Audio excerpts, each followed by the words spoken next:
welcome, friend, to another journey together. We're so glad to have you here tonight. We will explore profound teachings drawn from ancient wisdom of Zen masters, lessons passed down in quiet temples and mountain retreats. If you'd like, feel free to share what time it is and where you are listening from. I'll be sharing a hand-picked selection of Zen stories, each one a doorway into a deeper understanding of the mind. Each one shaped to guide you gently away from tension, overwhelm, and restless thought. These aren't just tales. They're tools, ancient and enduring, that can change the way you experience discomfort, confusion, and the persistent longing for something different. They remind us of what the old teachers knew well. That clarity doesn't come from solving the puzzle of life, but from stepping outside of it. As Dogen once said, to study the way is to study the self. To study the self is to forget the self. As you listen, you may begin to feel something shift. Thoughts may soften. The noise within may begin to fade, and a quiet understanding may begin to rise. Let it. It's what you came here for. So settle in. Let yourself fully arrive. Take one slow breath with me, and as you exhale, open yourself to the teachings that have patiently waited, not to be understood by the mind, but to be remembered by something deeper. Let us now explore a story about the profound nature of silence and the wisdom that emerges when we quiet the restless mind. In ancient Japan, a young and ambitious student approached his master, the renowned Zen teacher Bank. The student's eyes burned with intellectual fervor, his mind racing with questions and doubts that had plagued him for months.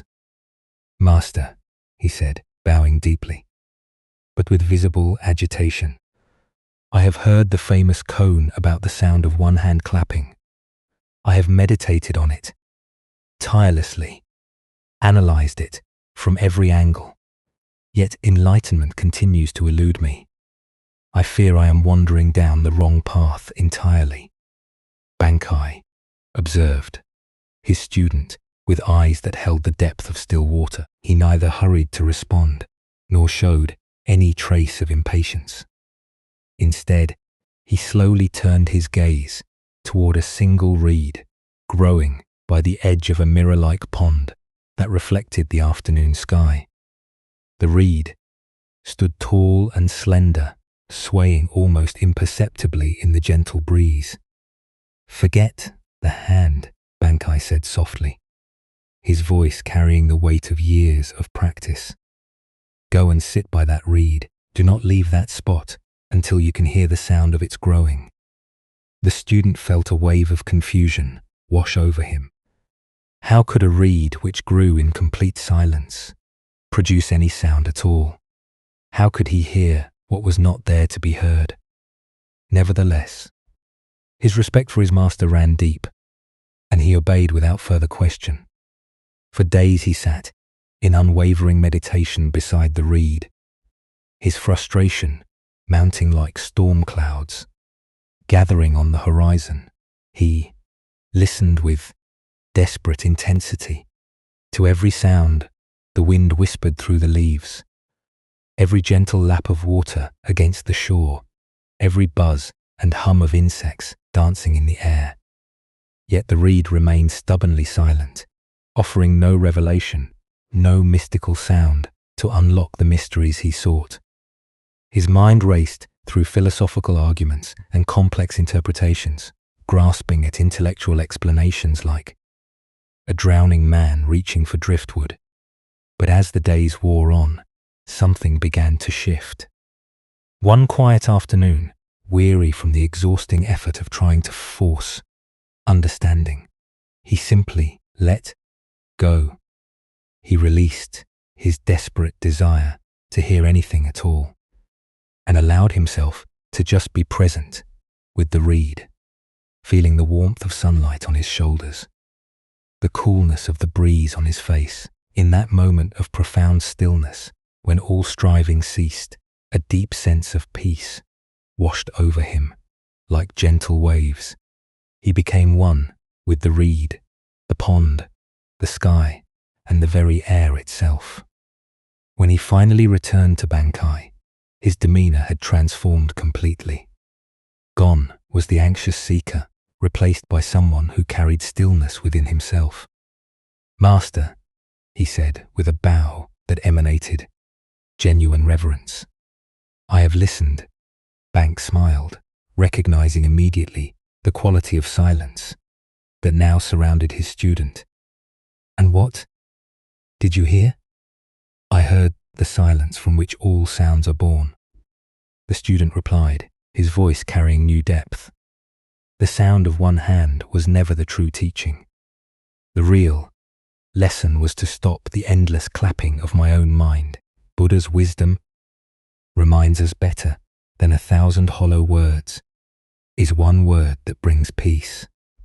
The heart of this lesson lies in understanding the difference between the noise of seeking and the silence of finding.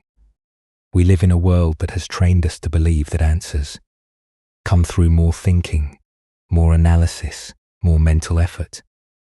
Yet Zen reveals the opposite truth. The deepest wisdom emerges not from the accumulation of thoughts, but from their gentle cessation. Why do we struggle so profoundly with inner silence? Zen Buddhism points to the restless nature of what is called monkey mind, the chattering, jumping, never settling quality of ordinary consciousness. This mental activity feels productive because it gives us the illusion of progress, the sense that we are working toward understanding. But this very effort often becomes the obstacle to the peace we seek. Consider how often throughout your day your mind resembles that young student's frantic searching when facing a difficult decision. Do you find yourself endlessly weighing options, analyzing possibilities, seeking more information? When experiencing emotional pain, does your mind immediately begin constructing elaborate explanations, assigning blame, or devising strategies for avoidance?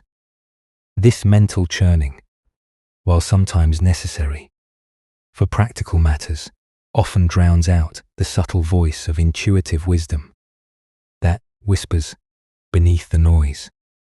Zen Master Hangpo taught, "The foolish reject what they see, not what they think. The wise reject what they think, not what they see." The reed's teaching isn't heard through thinking about growing. It's perceived through intimate presence with the mystery of growth itself. This points to a fundamental distinction in Zen between conceptual understanding and direct experience. The sound of the reeds growing represents all the subtle wisdom available to us in each moment when we're not lost in the commentary of our thoughts. It might be the intuitive sense of what our body needs for healing, the wordless knowing of how to respond to a loved one's pain, or the creative insight that emerges when we stop forcing solutions. These forms of wisdom speak in frequencies too delicate for the noisy mind to detect. In Japanese aesthetics, there exists a concept called embyuao, the pregnant emptiness that contains infinite possibility, the space between thoughts, the pause between words, the silence between musical notes. This is where the reed sound lives, not in the realm of audible vibration, but in the spacious awareness that perceives growth itself as a sacred process. Zen practice cultivates this quality of receptive listening. Through meditation, we train ourselves to notice when we're caught in the endless clapping of mental commentary and gently return to simple presence. This isn't about suppressing thoughts or forcing silence, but about developing the capacity to rest in the spaces between thoughts where deeper knowing naturally resides. Tonight, as you settle into the quiet of this moment, Can you listen for the sound of your own growing? Perhaps it's the gentle expansion of your breath, the subtle wisdom arising about a relationship in your life, or simply the profound mystery of being alive and aware. As the Buddha taught, silence is an empty space. Space is the home of the awakened mind. In cultivating this inner stillness, we discover that the wisdom we seek has been speaking to us all along, through the gentle voice of presence itself. Our next story takes us to a mountain temple where a profound lesson about true value unfolds through an act that appears destructive but reveals the deepest compassion. Daigyu was a Zen master who embodied simplicity in every aspect of his life. His small mountain temple contained only the most essential items: a few meditation cushions, basic cooking utensils, and simple robes worn thin from years of use.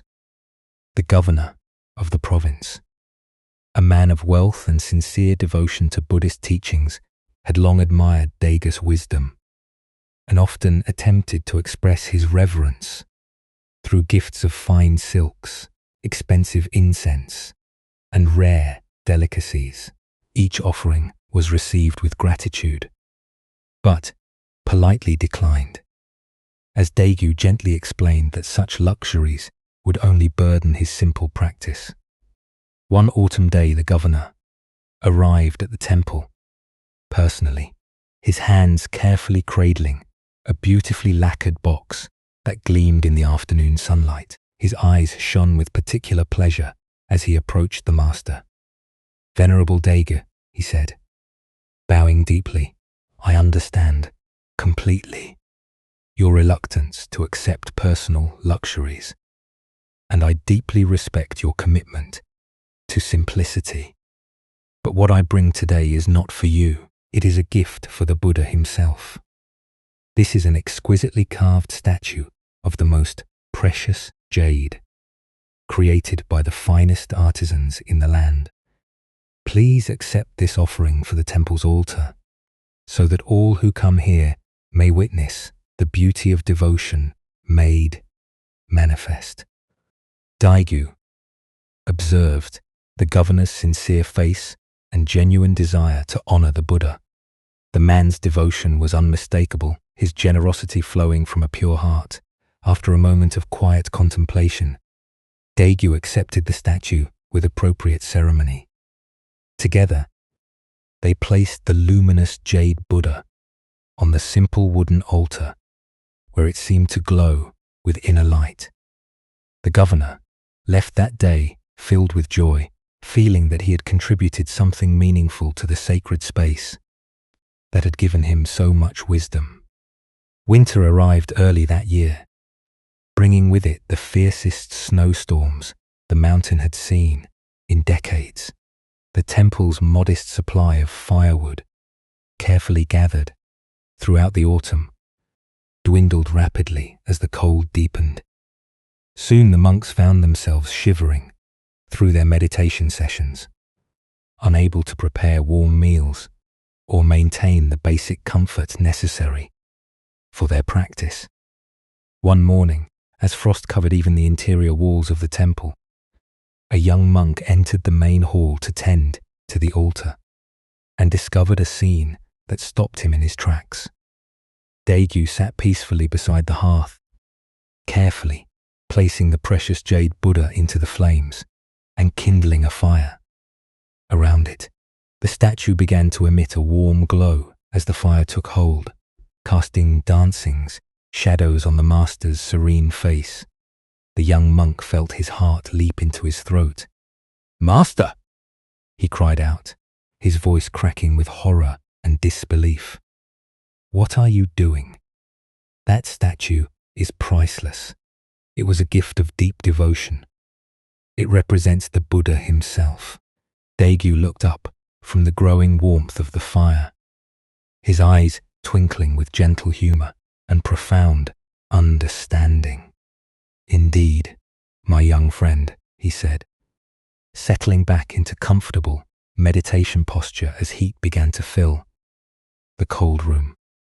We are burning the Buddha to keep the Buddha warm. As the Buddha observed, do not believe in anything simply because you have heard it. Do not believe in anything simply because it is spoken and rumored by many. This ancient wisdom illuminates the profound teaching hidden within Dagus' seemingly shocking act. He was demonstrating the difference between form and essence, between symbol and reality. Why do we become so attached to the external representations of spiritual truth? Zen Buddhism reveals several layers to this very human tendency. First is our natural inclination to mistake the finger pointing at the moon for the moon itself.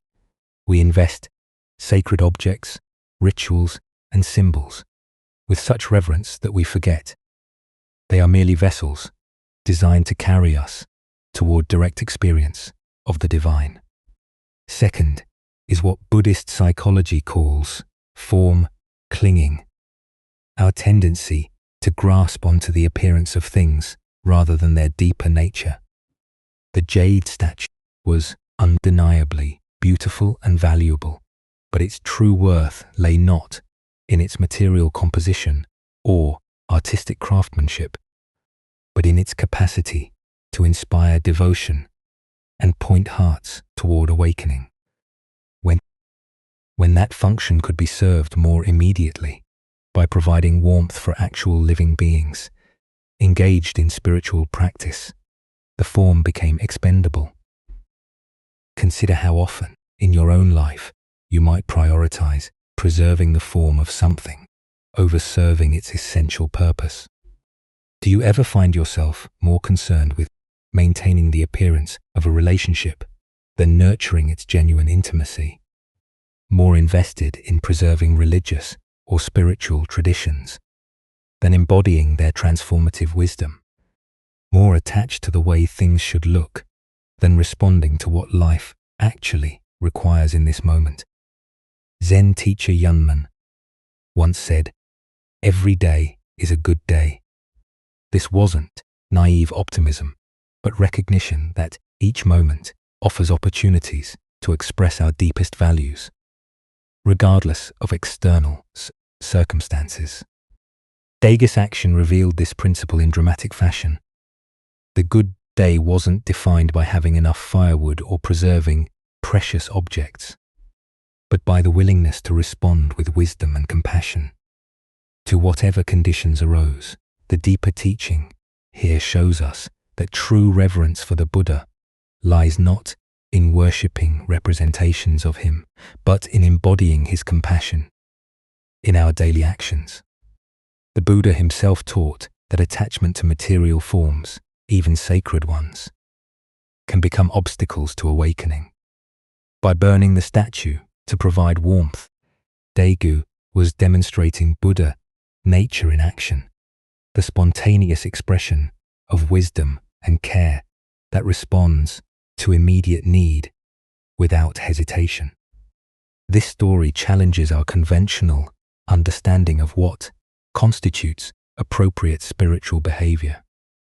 We're conditioned to think that preserving beautiful, expensive, or historically significant objects shows proper respect. But Zen reveals a more radical perspective. The highest honor we can pay to any spiritual symbol is to embody the qualities it represents, even if that means releasing our attachment to the symbol itself. Look deeply at your own relationship with spiritual forms, whether they be texts, images, practices, or traditions. Can you appreciate their beauty and function while holding them lightly enough to let them go when wisdom calls for something different? Can you distinguish between honoring the essence of what they point toward and clinging to their particular manifestations? Tonight, as you consider what truly deserves your reverence and protection, remember Dagus' radical act of love. What forms might you be holding on to that no longer serve their essential purpose?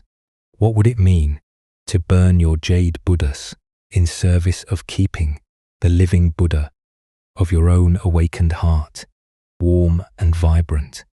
Buddha spoke of this when he said, "Believe nothing, no matter where you read it or who said it, unless it agrees with your own reason and your own common sense." True, spiritual maturity lies not in rigid adherence to external forms, but in the flexible wisdom that can honor essence while releasing attachment to appearance. Let us continue our journey with a tale that reveals how we often carry burdens long after the need for carrying them has passed. Two monks, one senior with many years of practice behind him, and one junior still learning the subtleties of monastic life, were walking together on a pilgrimage through the countryside. Their destination lay many miles ahead, and they walked in the comfortable silence that often develops between companions who share a spiritual path.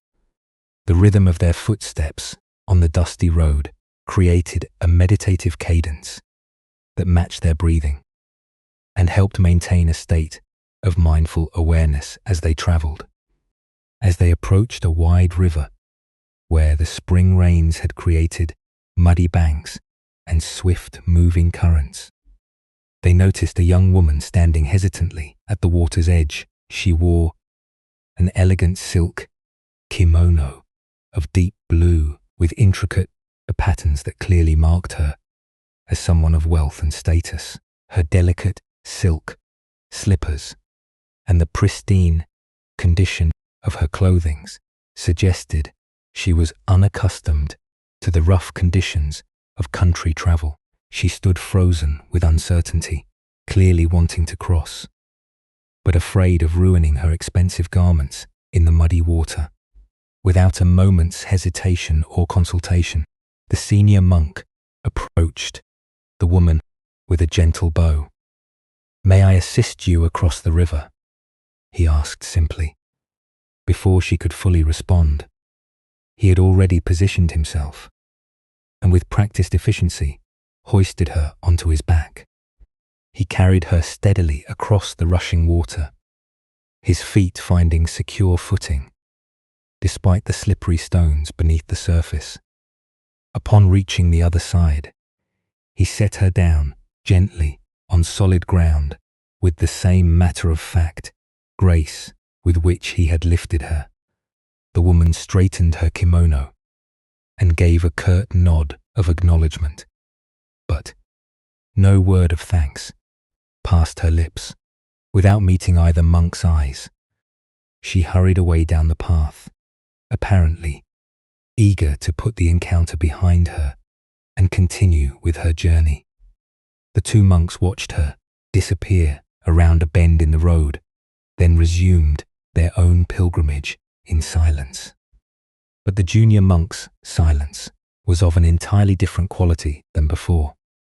Where previously there had been peaceful awareness, now there was a churning mixture of shock, confusion, and growing indignation.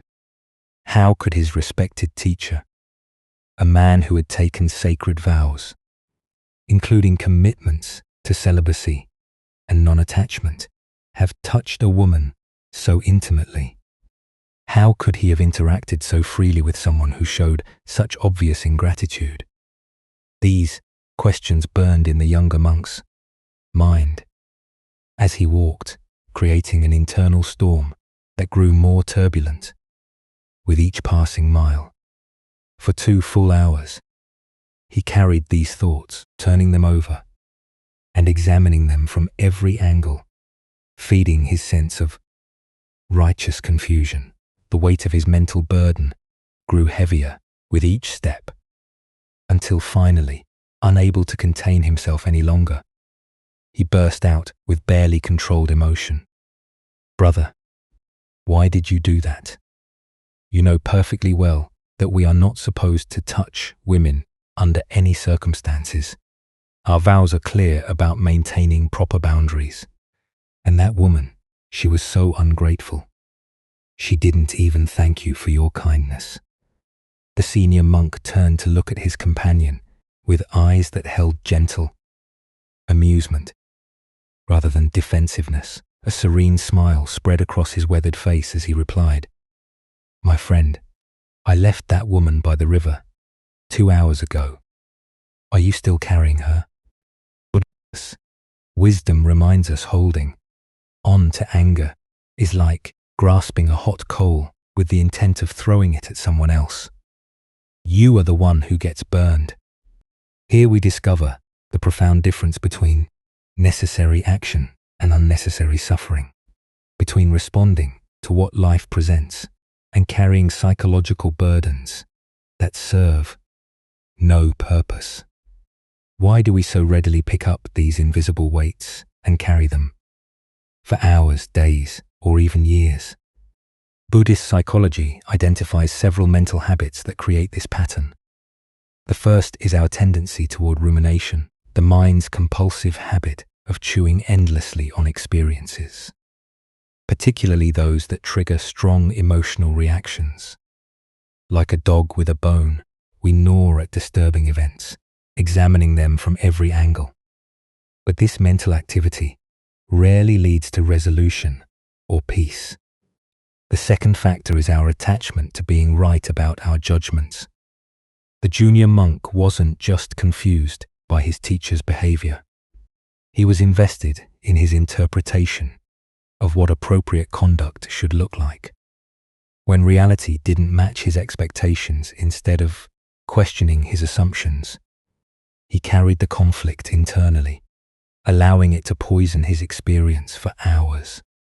The third element is what Zen calls sticky mind, consciousness that adheres to whatever it encounters instead of letting experiences arise and pass naturally. Like walking through a spiderweb, we collect psychological debris as we move through our days, accumulating resentments, worries, and preoccupations that have nothing to do with our present moment reality.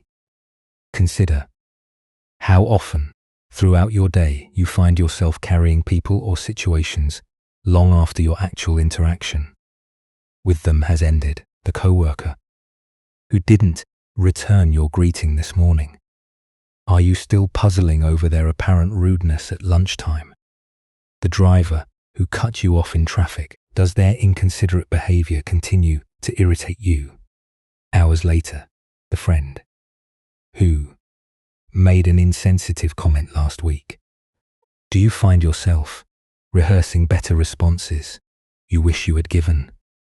Zen Master Suzuki Roshi taught, each of you is perfect the way you are, and you can use a little improvement.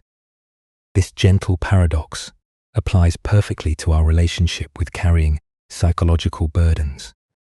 There's nothing fundamentally wrong with having emotional reactions to life events. This is part of being human. The opportunity for improvement lies in learning to put down these reactions when they no longer serve us. The senior monk's wisdom wasn't in avoiding contact with the woman or suppressing natural human responsiveness. His wisdom lay in his ability to act from compassion when action was needed, then release the entire interaction completely when it was finished. He didn't carry the woman physically beyond the river, and he didn't carry her psychologically either. This points to a crucial distinction in Zen practice between engagement and attachment. We can be fully present and responsive to whatever situation arises, without becoming psychologically stuck to the outcomes or other people's reactions. The senior monk helped the woman, not because he expected gratitude, but because helping was the natural expression of compassion in that moment. Her response, whether grateful or dismissive, had no bearing on the appropriateness of his action. Look deeply at what you might be carrying right now that you could simply set down. What old conversations are you still rehearsing? What past hurts are you keeping alive through repetitive thinking? What future scenarios are you mentally preparing for that may never materialize?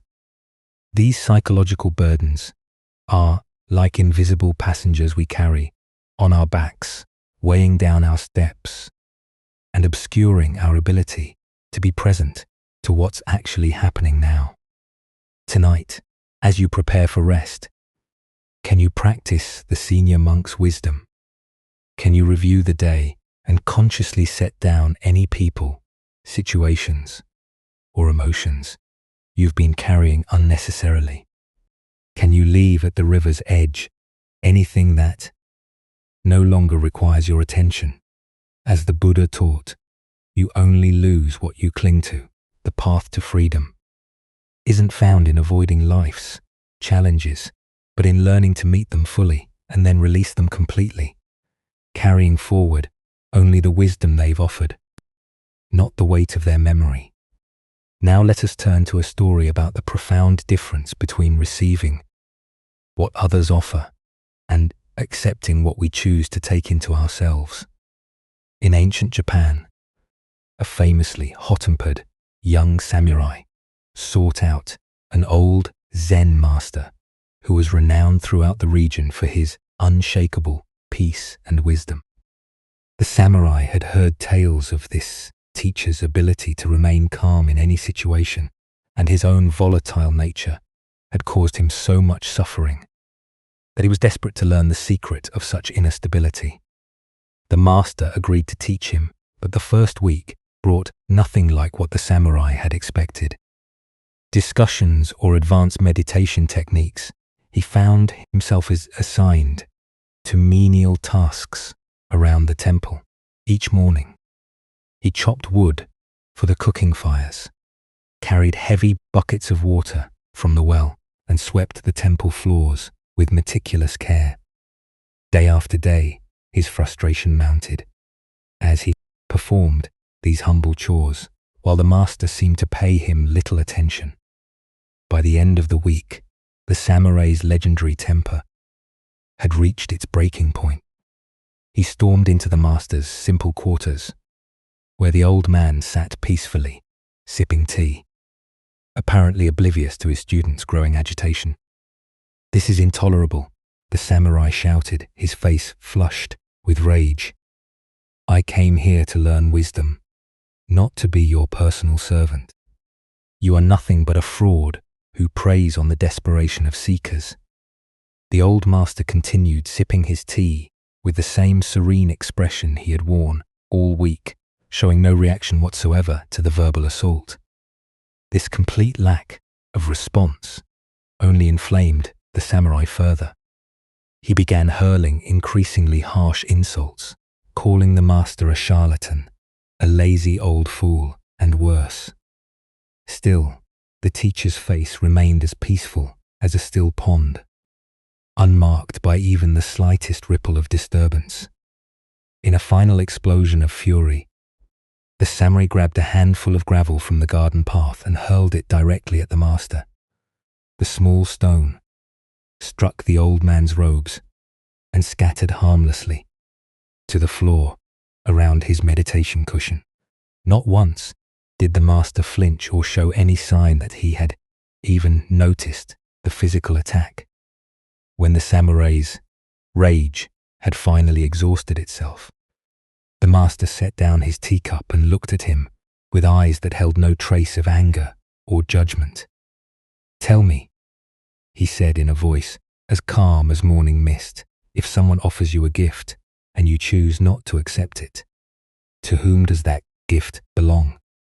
The samurai, caught off guard by the question and still breathing heavily from his outburst, stammered, "To the one who offered it, I suppose."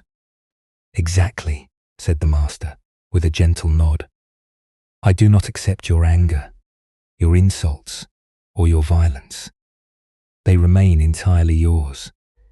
He then pointed to a large, smooth river stone that sat near the temple steps, polished by countless years of wind and water. "Your mind can learn to be like that stone. The fiercest winds can howl around it. The heaviest rains can beat upon it. The most scorching sun can bake it throughout the day, yet the stone remains unchanged. Not because it is unfilling or unaware, but simply because it rests in its own true nature, unmoved by the constantly changing weather that surrounds it. The master's voice took on an even gentler quality. As he continued, your anger, your frustration, your need to lash out, these are simply weather patterns moving through your inner landscape. They are not who you are. Any more than a thunderstorm is the essential nature of the sky. You can learn to observe these emotional storms without being swept away by them, to let them pass through your awareness without allowing them to disturb your fundamental peace. The samurai stood in stunned silence, feeling the heat of his rage suddenly cooled by the profound stillness that emanated from his teacher. For the first time in his adult life, he understood what true strength looked like. Not the ability to overpower others through force or intimidation, but the capacity to remain unshakable in one's own center. Regardless of external circumstances, he bowed deeply, finally ready to begin the real learning he had come to find. The Buddha once said, "You will not be punished for your anger. You will be punished by your anger." What emerges from this story is the revolutionary understanding that we have complete choice over what we allow into our internal experience, regardless of what others may offer us through their words or actions. Why do we so automatically accept the emotional gifts that others thrust upon us? Zen, Buddhism, points to several deeply conditioned patterns that make us vulnerable to taking on others' anger, criticism, or negativity. The first is our identification with the ego self that feels compelled to defend itself against any perceived attack. When someone offers us the gift of their anger, our defensive mechanisms kick in automatically, and we accept their offering by generating our own anger in response. The second factor is what Buddhist psychology calls emotional contagion, our tendency to unconsciously mirror the emotional states of those around us. Just as we might catch a cold from someone who sneezes near us, we often catch emotional states from people who express them in our presence. But unlike physical contagion, emotional contagion requires our participation, though this participation usually happens below the level of conscious awareness. Consider how often, throughout your day, you find yourself accepting gifts you never asked for. When a frustrated colleague snaps at you, do you automatically accept their irritation and make it your own? When someone criticizes your work, do you take their judgment inside yourself and begin to doubt your abilities? When a family member expresses disappointment in your choices, do you accept their disappointment as evidence that you should feel guilty? Zen teacher Byron Katie teaches, defense is the first act of war. Every time we accept someone else's emotional offering and respond defensively, we enter into a kind of psychological warfare that can escalate indefinitely. The master in our story demonstrates a completely different approach. The radical refusal to participate in emotional exchanges that serve no constructive purpose. This doesn't mean becoming cold, unfilling, or disconnected from others. The stone in the story isn't depicted as frozen or dead, but as naturally stable, resting in its essential nature, while remaining fully present to its environment. Similarly, we can develop the capacity to remain centered and responsive without automatically absorbing and reflecting back every emotional energy directed toward us. The deeper teaching here shows us that true strength lies not in our ability to defend ourselves against others' negativity, but in our capacity to remain grounded in our own inner peace, regardless of external turbulence. This requires developing what Zen calls don't know mind, the willingness to question our automatic assumptions about what others' behavior means about us or requires from us. Look deeply at your own patterns of accepting unwanted gifts. What emotional offerings do you find most difficult to refuse? Criticism, anger, anxiety, guilt, drama. Can you begin to recognize the moment when someone extends these gifts toward you? And can you practice the radical freedom of simply not taking them? Zen Master Dogen wrote, "To study the Buddha way is to study the self. To study the self is to forget the self." Part of forgetting the self involves releasing our compulsive need to take everything personally, to defend our positions, or to prove our worth through emotional reactivity.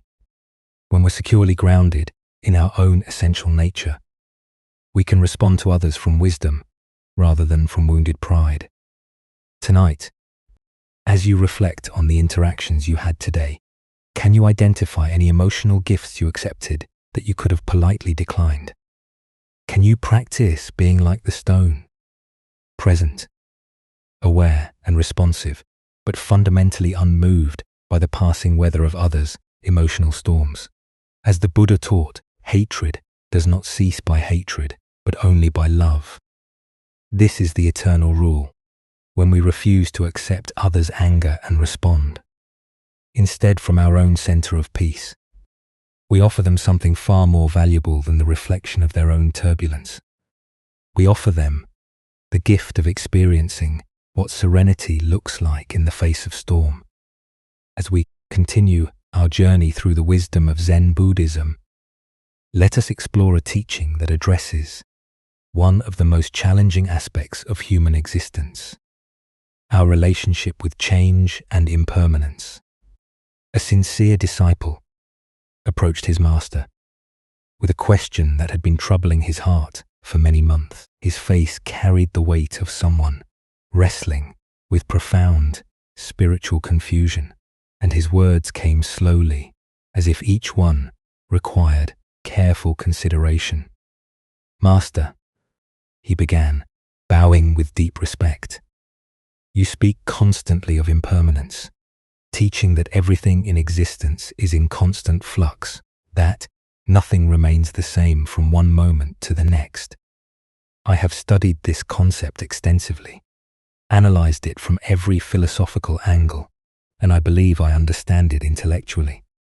Yet my heart simply cannot accept this truth. Every morning, I wake to see the same mountain rising majestically outside my window, its peaks unchanged since my childhood. I drink from the same well that my grandfather dug, drawing water, that tastes exactly as it did when I was young. Each night I gaze upon the same moon that has watched over humanity for countless generations.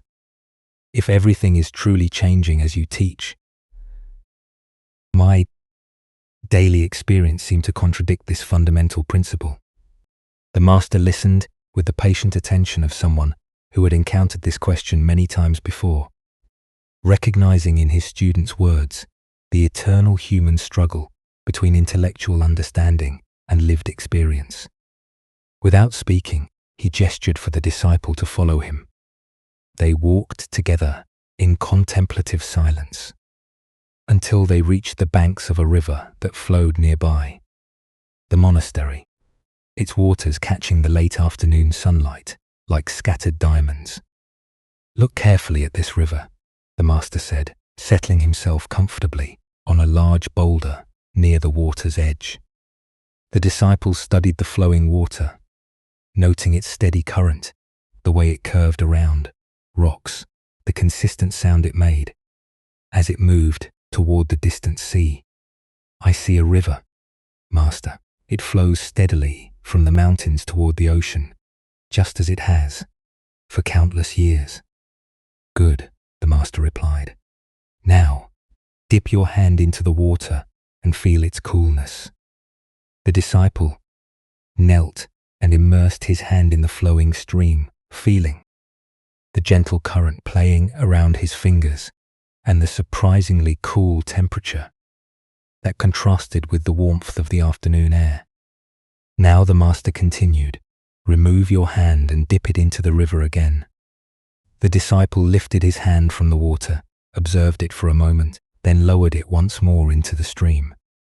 "Tell me," the master asked, with eyes that sparkled with gentle humor, "is this the same river you touched the first time?" The disciple responded immediately, with the confidence of someone stating an obvious fact. "Of course, it is the same river, master. It is the same body of water flowing in the same direction through the same landscape." The master shook his head slowly, his expression becoming more serious as he prepared to reveal the deeper teaching. "The water your hand first touched has already traveled far downstream, perhaps reaching the valley below, or even beginning its journey to the sea. Entirely new water has taken its place where your hand now rests. The molecules surrounding your fingers are completely different from those you first encountered. You are not the same persons who first dipped his hand into this stream. Moments have passed. Millions of cells in your body have been replaced. Countless new thoughts and perceptions have arisen and dissolved in your consciousness. The form of the river, just as you see the form of the mountain and the moon, but the subsistence is never identical from one moment to the next. The master's voice took on the quality of flowing water itself.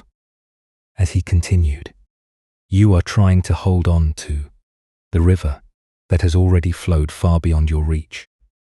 You are clinging to a mountain whose rocks are constantly weathering grain by grain, to a moon whose face changes nightly as it waxes and wanes, to a well whose water comes from ever-changing underground springs. The forms appear stable because the changes happen too slowly for ordinary perception to detect, or too quickly for the mind to track.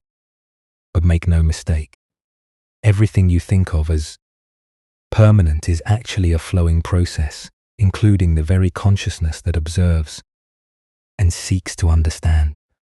The disciples sat in profound silence beside the flowing water, and for the first time in his spiritual seeking, he felt the truth of impermanence, not as an abstract philosophical concept, but as a living reality that encompassed every aspect of his existence. He watched the ceaseless flow of the river with new eyes, seeing in it a perfect metaphor for the constantly changing nature of all phenomena, including his own sense of being a fixed and separate self.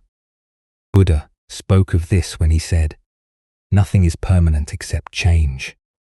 This teaching reveals one of the most fundamental insights of Buddhist wisdom, that our suffering often stems from our resistance to the natural flow of existence.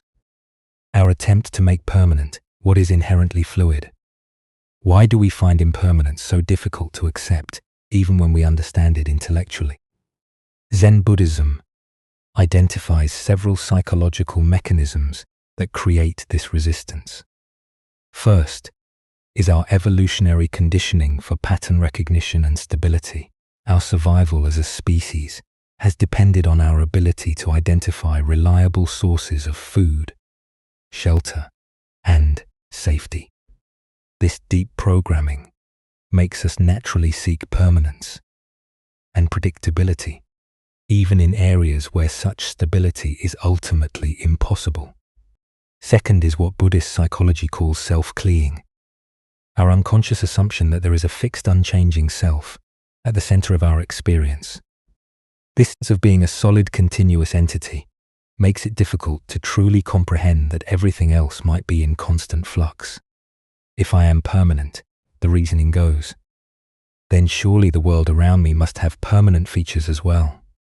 Third is our tendency to confuse conceptual labels with actual reality. We create mental categories like river, mountain, and moon, then assume these labels refer to static objects rather than dynamic processes. Language itself reinforces this illusion by using nouns to describe what are actually ongoing verbs. There is no river, only rivering; no mountain, only mountaining. Consider how this insight might transform your relationship with areas of life where you experience resistance or suffering. Are you holding on to a relationship that has fundamentally changed, trying to make it conform to what it once was? Are you clinging to an identity or role that no longer fits who you are becoming? Are you resisting aging, career transitions, or changes in your physical or mental capabilities? Zen, Master Dogen taught, time is not separate from you, and as you are present, time does not go away. This points to a profound shift in perspective. Instead of seeing ourselves as fixed beings moving through changing circumstances, we can recognize ourselves as part of the very flow of change itself. We are not separate from the river of time. We are expressions of it. The deeper teaching here shows us that accepting impermanence isn't about resignation or pessimism, but about aligning ourselves with the fundamental nature of reality. When we stop fighting the current, we can begin to dance with it. When we release our grip on how things should remain, we become available to appreciate how they actually are in each moment. Thich Nhat Hanh reminds us, impermanence is not something to be afraid of. It's the very basis of life. Without change, there would be no growth, no healing, no learning, no possibility for transformation. The same impermanence that takes away what we cherish also brings new opportunities, fresh perspectives, and unexpected gifts. Look deeply at your own relationship with change in this moment. What are you trying to hold on to that is already flowing away from you? What are you resisting that might be trying to emerge in your life? Can you feel yourself as part of the river rather than someone standing on its banks, trying to control its flow tonight as you observe the rise and fall of your breath, the coming and going of thoughts, the subtle changes in how your body feels as you settle into rest? Can you practice meeting impermanence as a friend rather than an enemy? Can you let yourself flow with the constant renewal that is your birthright as a conscious being? As the Buddha taught, of all footprints, that of the elephant is supreme. Similarly, of all mindfulness meditations, that on death is supreme. By truly accepting the impermanent nature of all phenomena, including our own precious lives, we discover the freedom to love fully, act courageously, and appreciate deeply whatever is present in this irreplaceable moment. As we continue our journey through the wisdom of Zen Buddhism, let us turn to a story about the difference between resistance and flow. This is the teaching of the old man and the waterfall. In a mountain village where a swift river carved its way through ancient rocks, an old Taoist sage often walked along the water's edge, observing the interplay between the flowing current and the solid stones that tried to redirect its path. The villagers knew him as a gentle, contemplative man who seemed to understand something profound about the natural world that others missed. One afternoon, as storm clouds gathered and rain began to fall, the river swelled with unusual force. The current grew violent and unpredictable, rushing toward a high waterfall that dropped into a rocky gorge below. Most people avoided the area during such conditions, knowing that anyone who fell into the rapids would face almost certain death against the jagged rocks at the bottom of the falls. The old man, however, had been caught by the sudden storm while walking along his usual path. As he tried to make his way back to safety, the muddy bank gave way beneath his feet. Before he could catch himself, he tumbled into the raging torrent and was immediately swept away by the powerful current. Villagers who witnessed his fall cried out in horror. They ran along the riverbank, helplessly watching as the old man was carried toward the waterfall by waters too violent and swift for any rescue attempt. They could only watch in anguish as he disappeared over the edge, plunging into the churning chaos below. Everyone assumed the worst. No one could survive such a fall, especially not an elderly man with limited strength. The villagers prepared themselves to search for his body downstream once the waters calmed enough to make such a search possible. But, to their amazement, as they hurried toward the base of the waterfall, they saw the old man emerging from the water far below, completely unharmed. He walked calmly to the shore, water streaming from his clothes, and sat down to rest as peacefully as if he had simply taken a refreshing swim on a pleasant day. The villagers rushed to him, unable to believe what they had witnessed. "How is this possible?" they asked in wonder. "How did you survive that terrible fall? The water was so violent, the rocks so dangerous. By all reason you should have been killed." The old man smiled at their concern and amazement. He wrung water from his sleeves and considered their question carefully before answering. "I survived," he said simply, "because I accommodated myself to the water, not the water to me. When I felt myself falling, I did not fight against the current or try to force it to change direction. Without thinking, I allowed myself to be shaped by it. When the water wanted to go down, I went down. When it swirled, I swirled with it. Plunging into the whirlpool, I came out with the whirlpool. I became like the water itself. And this is how I survived." The villagers listened in silence, beginning to understand that they had witnessed something far more than a fortunate accident. They had seen a demonstration of a profound principle that the old man had spent years learning from his careful observation of the natural world. As the Buddha taught, nothing is permanent. Everything is subject to change. Being is always becoming. Here we discover the wisdom of working with life's currents, rather than exhausting ourselves in futile resistance to forces beyond our control. Why do we instinctively fight against difficult circumstances when flow and adaptation might serve us better? Zen Buddhism reveals that our ego mind believes it can control external conditions through force of will, but this approach often creates more suffering than the original difficulty. The old man's survival wasn't mere luck. It was the result of understanding something essential about the nature of existence itself.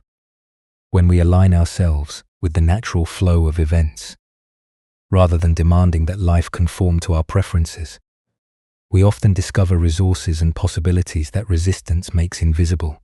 Consider your own relationship with challenging circumstances. How much energy do you spend fighting against situations you cannot change? The old man's teaching suggests a different approach. Not passive submission, but conscious adaptation that maintains our essential nature while flowing with changing conditions. This doesn't mean accepting harmful situations or abandoning our values. The old man didn't give up his desire to survive. He simply changed his strategy for survival. Instead of fighting the water's power, he used it. Instead of resisting its direction, he moved with it, while maintaining his awareness and intention. In relationships, careers, and personal challenges, we often face similar choices.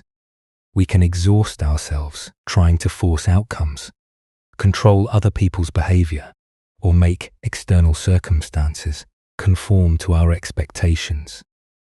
Or we can learn to work skillfully with what is actually present, finding creative ways to achieve our deeper purposes through accommodation rather than force.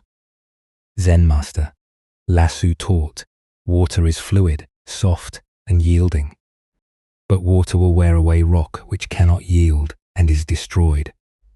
The old man embodied this teaching, demonstrating that apparent weakness can be a source of tremendous strength when applied with wisdom.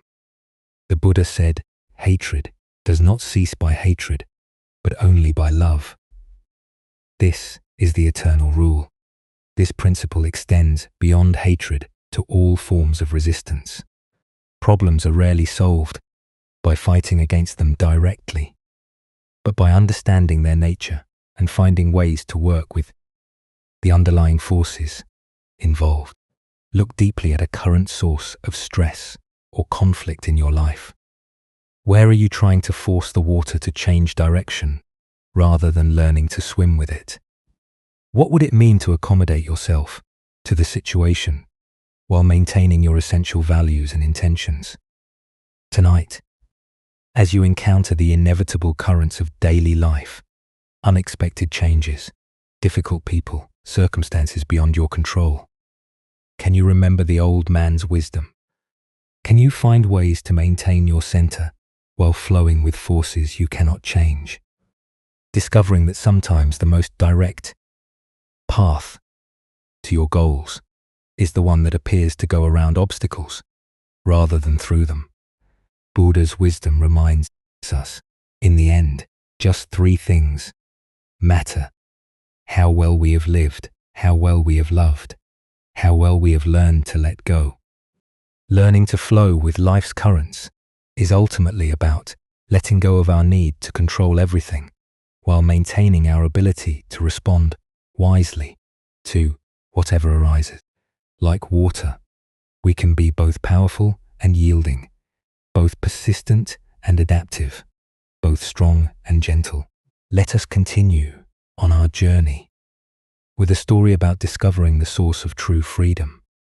This is the tale of the student and the master's heart in a peaceful monastery garden where cherry blossoms drifted like snow. A young student approached his teacher during evening meditation. The master sat beneath an ancient maple tree, twilight painting the sky in soft purples and golds.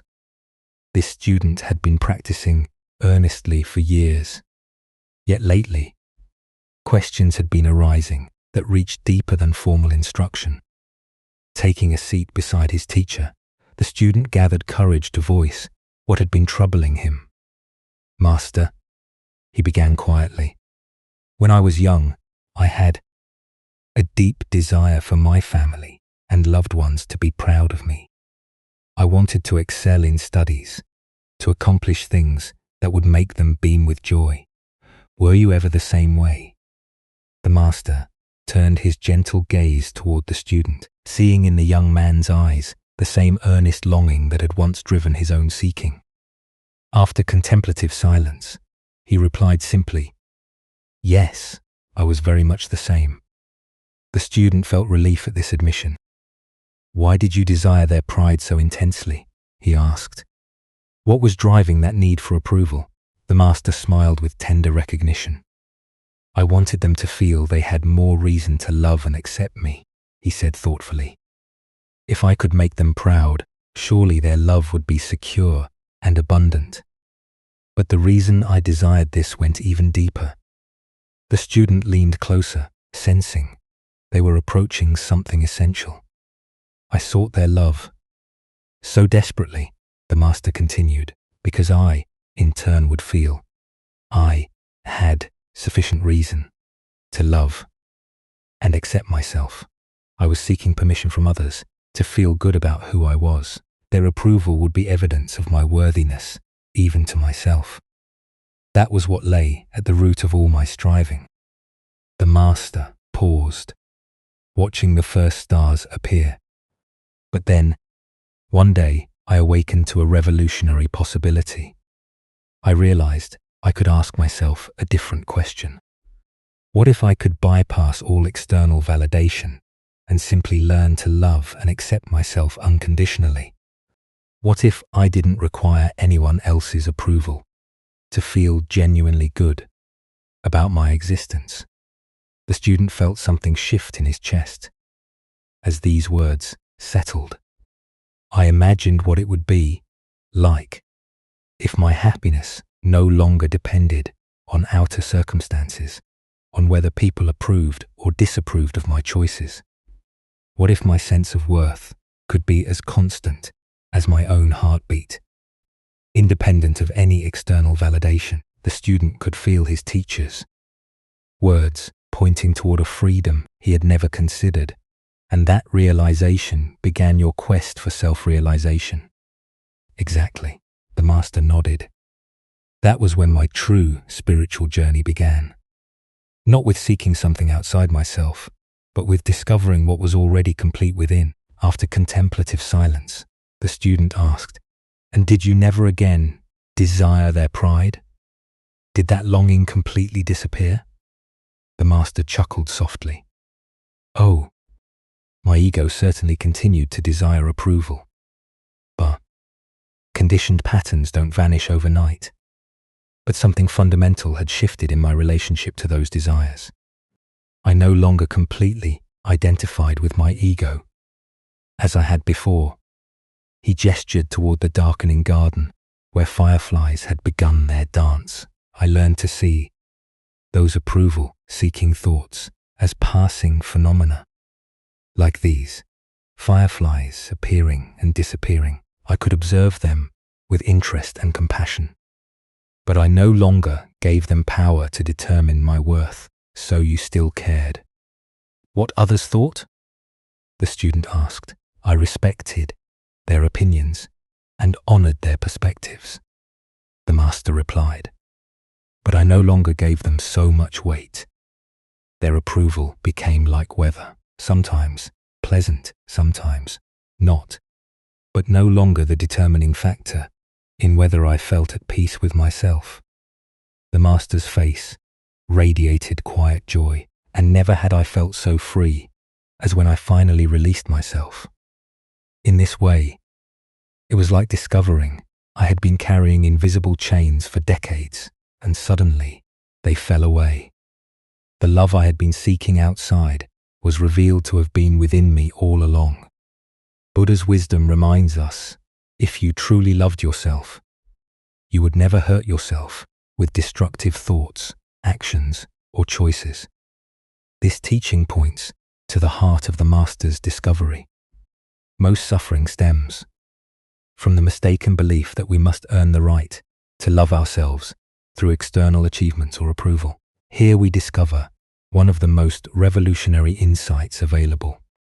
Self-love is not a reward to be earned, but our natural birthright to be claimed.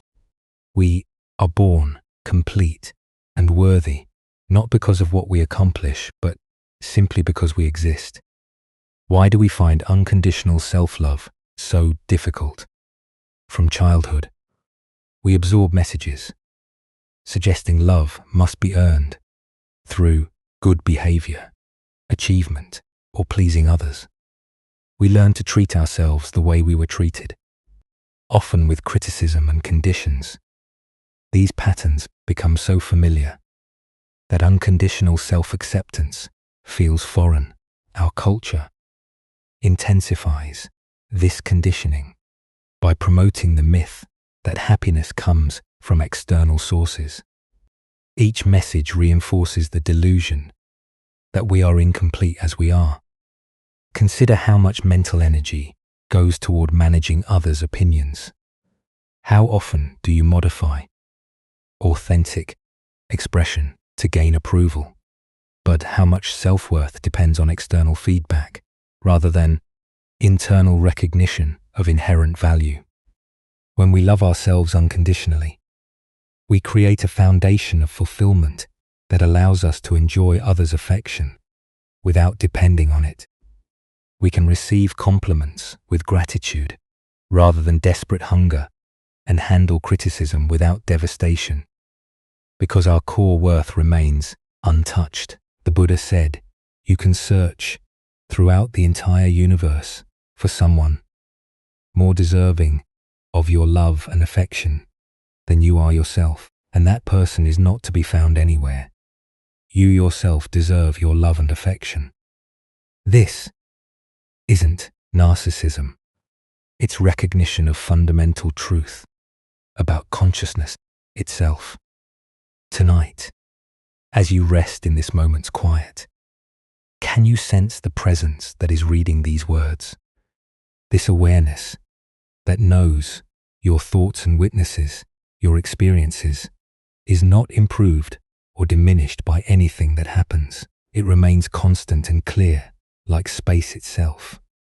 What would it be like to treat this aware presence with the tenderness it deserves?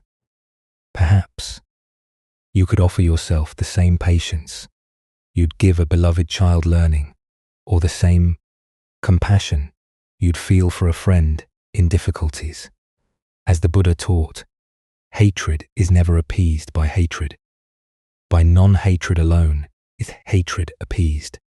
Self-criticism is never healed by more self-criticism, only by learning to love ourselves exactly as we are. Do we create inner conditions for authentic transformation?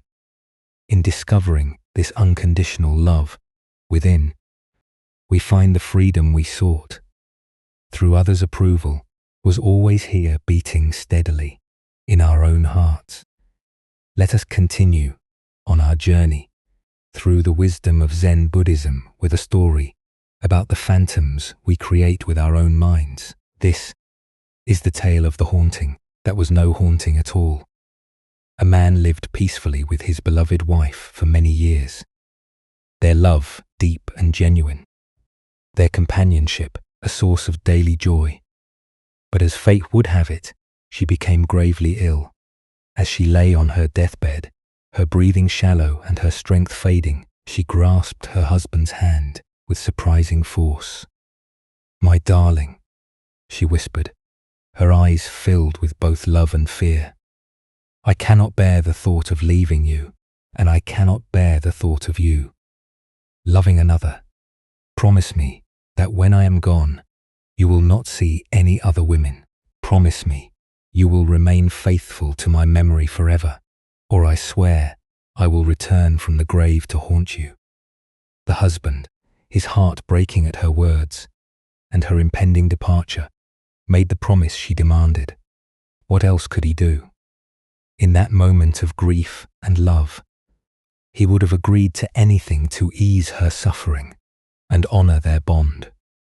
For several months after her death, the widower kept his word. He avoided social gatherings, declined invitations, and turned away from any possibility of female companionship. His world became small and lonely, filled only with work and memories. But as time passed and the sharpest edge of grief began to soften, he found himself drawn back into the world of the living. It was at a local market that he met her, a kind woman with gentle eyes and a warm smile. Despite his promise to his deceased wife, he found himself drawn to this new person. Conversations led to friendship. Friendship deepened into affection, and eventually, despite his guilt and internal conflict, he fell in love again. The night he and his new love became engaged, his worst fears materialized. As he lay in bed, the room suddenly grew cold, and there before him stood the unmistakable figure of his dead wife. Her face was pale with anger, her eyes blazing with accusation. "You have broken your promise to me," she said, her voice carrying the chill of the grave, "and dishonored my memory." But what truly terrified the man was not just her appearance, it was her impossible knowledge. Night after night, she would return to torment him, recounting in perfect detail everything that had transpired between him and his fiancée. She would repeat their conversations word for word, describe their private moments, reveal their most intimate exchanges. Nothing remained hidden from this ghostly presence. The haunting became so intense that the man could no longer sleep. Dark circles formed under his eyes. His hands shook constantly, and his new relationship began to suffer under the weight of his terror and exhaustion. Desperate for relief, he sought out a Zen master who lived in a small temple near the village. "Master," the man said, his voice trembling as he recounted his story, "my dead wife's ghost appears to me every night. She knows everything I do, everything I say. She repeats our conversations exactly as they happened. I am being driven to madness." The old master listened carefully, stroking his beard thoughtfully. When the man finished his account, the master smiled knowingly. "This is indeed a very clever ghost," he said. "You should admire such supernatural wisdom. But I will tell you exactly what to do when she appears tonight." That evening, as the room grew cold and the familiar figure materialized, the man followed the master's instructions precisely. "You are truly a wise and all-knowing spirit," he said to the ghost. "You see everything I do and know everything I think. Since you possess such incredible powers, and I can hide nothing from you, surely you can answer one simple question for me." "Ask your question," the ghost replied coldly.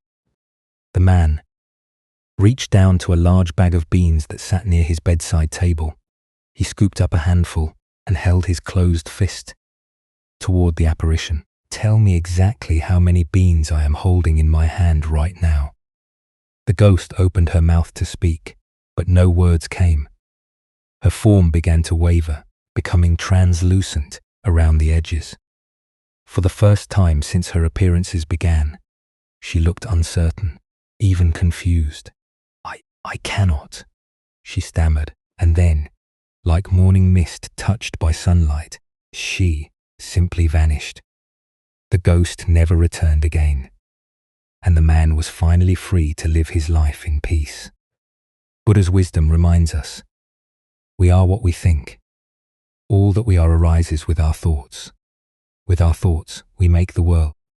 The deeper teaching here shows us how powerfully our minds can create seemingly real experiences from nothing but guilt, fear, and unresolved emotions. Why do we give such power to the ghosts of our own making? Zen Buddhism reveals that much of our suffering comes not from external forces, but from the phantoms we create through our own psychological patterns. The ghost in this story was nothing more than the man's own guilt and conditioning projected outward and given form by his tormented mind. Consider how often in your own life you are haunted by voices that seem to know your every move, that judge your every decision, that remind you of promises you've broken or standards you've failed to meet. These internalized critics often speak with the voices of people from our past, parents, teachers, former partners, but their power comes entirely from our own minds, giving them substance. The man's ghost could recite his conversations perfectly because it was his own memory playing them back to him. It knew his private moments because it was created by his own consciousness. It appeared when his guilt was strongest because guilt was its very substance. The ghost was real in its effects, but had no independent existence. In Zen practice, we learn to distinguish between what is actually present and what our minds are adding to the situation. The man was genuinely in love with a new person, but his conditioning told him this was a betrayal. His deceased wife was genuinely gone, but his unprocessed grief and guilt kept her psychologically present. The master's solution was brilliant in its simplicity. by asking the ghost to know something that existed only in the present moment, something the man's own mind couldn't possibly know. He revealed the phantom's true nature. The beans in his hand were unknown, even to him, until he counted them. No amount of memory, guilt, or psychological projection could provide this information. Charlotte Juko Beck said, "Our thoughts are just thoughts. They're not necessarily true, they're not necessarily important, and they're not necessarily ours."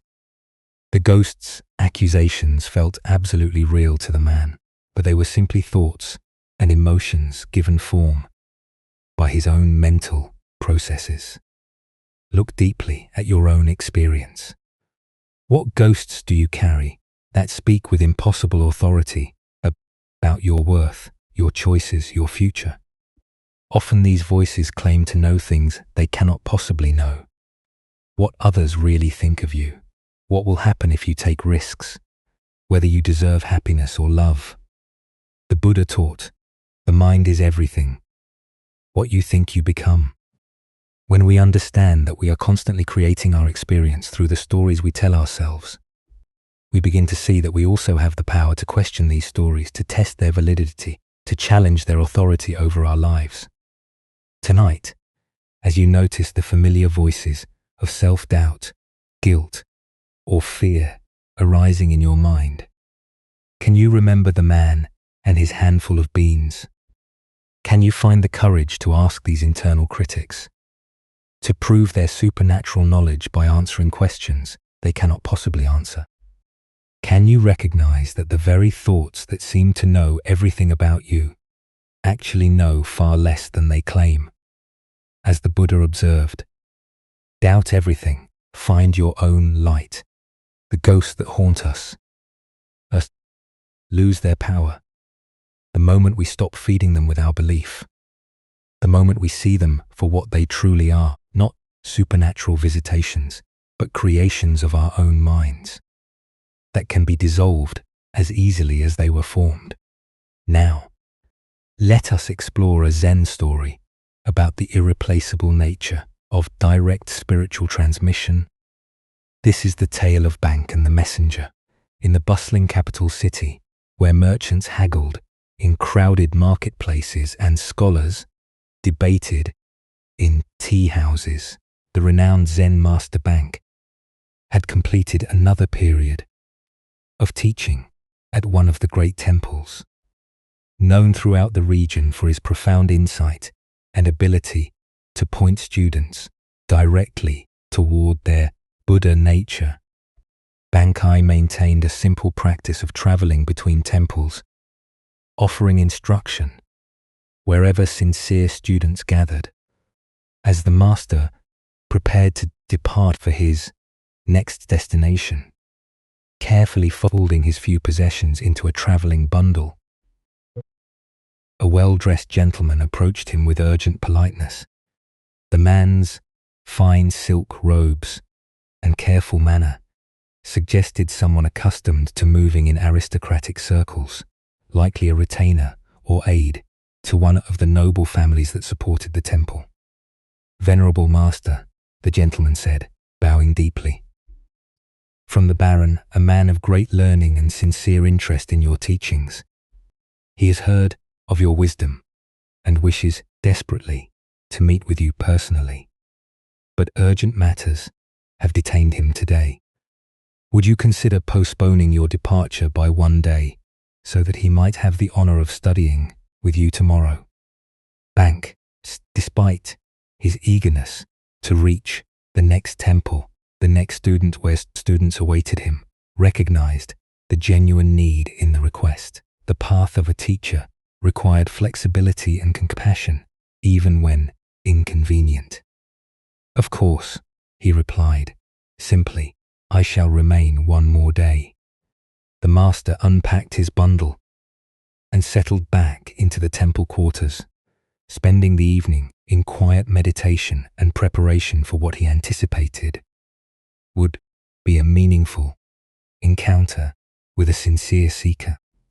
He had met many nobles over the years who approached Zen with genuine humility despite their worldly status, and he looked forward to offering whatever guidance might be helpful. The next morning arrived with clear skies, and the sound of temple bells calling the community to meditation. Bank waited in his designated meeting room as the appointed time approached, but instead of the Baron himself, the same well-dressed gentleman appeared again, this time with obvious embarrassment written across his features. "Master," the man began, his voice heavy with apology, "I bring regrettable news. The Baron was called away on urgent business that could not be delayed. That matters of state that demanded his immediate attention. However, he has not forgotten his desire for your teaching. He has asked me to serve as his representative, to receive your instruction on his behalf and carry your wisdom back to him faithfully." The gentleman paused, clearly hoping this arrangement would prove acceptable. The Baron's specific question concerns the nature of mind itself. He wishes to understand what is the true nature of consciousness and how can one realize it directly. If you would share your teaching on this matter, I promise to convey every word exactly as you speak it. Bankai listened to this request with gentle attention, his expression remaining calm and compassionate. When the gentleman finished speaking, the master sat quietly for a moment, as if considering not just the question, but the entire situation, the absent seeker, the well-intentioned messenger, and the profound impossibility of what was being asked. Finally, Bankei spoke with characteristics, simplicity, and directness. "This matter of Zen is difficult to convey, even through direct question and answer between teacher and student meeting face to face. It becomes all the more difficult indeed, impossible to transmit through a messenger, no matter how sincere or capable that messenger might be." Having delivered this response, the master said nothing more. He simply sat in silence, embodying the very teaching he had just articulated. The gentleman waited, perhaps expecting elaboration or alternative suggestions, but none came. Eventually, finding himself speechless and somewhat confused, the gentleman bowed politely and withdrew from the temple. The Buddha once said, "Be a lamp unto yourself." This profound truth reveals itself in Bankai's gentle but firm refusal to reduce Zen wisdom to a message that could be carried by proxy. Spiritual awakening cannot be transmitted secondhand, because it is not information, but transformation. Why do we often approach spiritual learning as if it were academic knowledge that can be collected and conveyed through intermediaries? Zen Buddhism teaches that awakening is not a concept to be understood, but a reality to be directly experienced.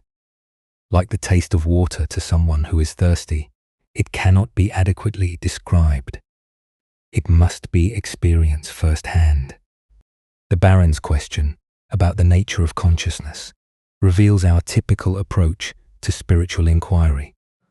We want to understand awareness, intellectually, to grasp it, conceptually, to possess it as knowledge, but consciousness cannot be made into an object of study, because it is the very subject doing the studying. It's like trying to see your own eyes without a mirror. The seeing itself is what you are trying to see. Consider how often throughout your day you might approach spiritual wisdom as information to be collected rather than truth to be embodied. We read books about meditation instead of meditating. We study descriptions of enlightenment instead of investigating our present experience. We seek answers about the nature of mind instead of directly examining what we call mind right now. Zen Master Dogen taught to study the Buddha way is to study the self. To study the self is to forget the self. This paradox points to the heart of why spiritual transmission requires direct engagement. The self that wants to understand Buddhism intellectually is the very construction that must be seen through. This seeing through happens not through accumulating knowledge, but through intimate investigation of immediate experience. The messenger in the story represents our own tendency to approach awakening indirectly. We want to understand consciousness from a safe distance, maintaining the illusion that we are separate observers studying an object called awareness. But awareness is what we are not, what we have. It cannot be possessed, understood, or transmitted, because we are expressions of it. Banks' silence after his brief explanation was itself a teaching. In Zen, silence often conveys what words cannot. The gaps between thoughts, the space between breaths, the awareness in which all experiences arise. These cannot be captured in language, but can be directly recognized when we stop trying to grasp them conceptually. This doesn't mean spiritual teaching is impossible, or that teachers serve no purpose.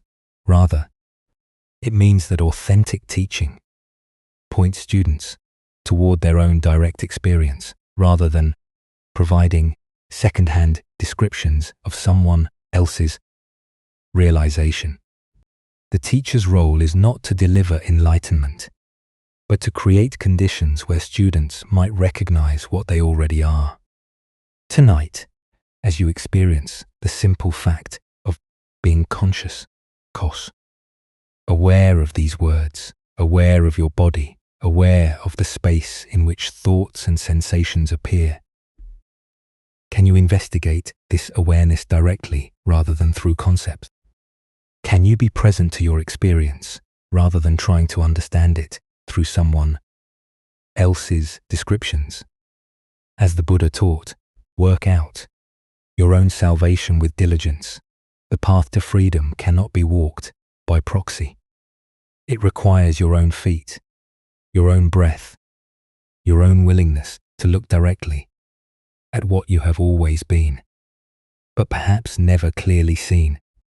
Let us continue on our journey with a teaching about the dangerous gap between conceptual understanding and lived experience. This is the story of the one-eyed monk and the silent debate.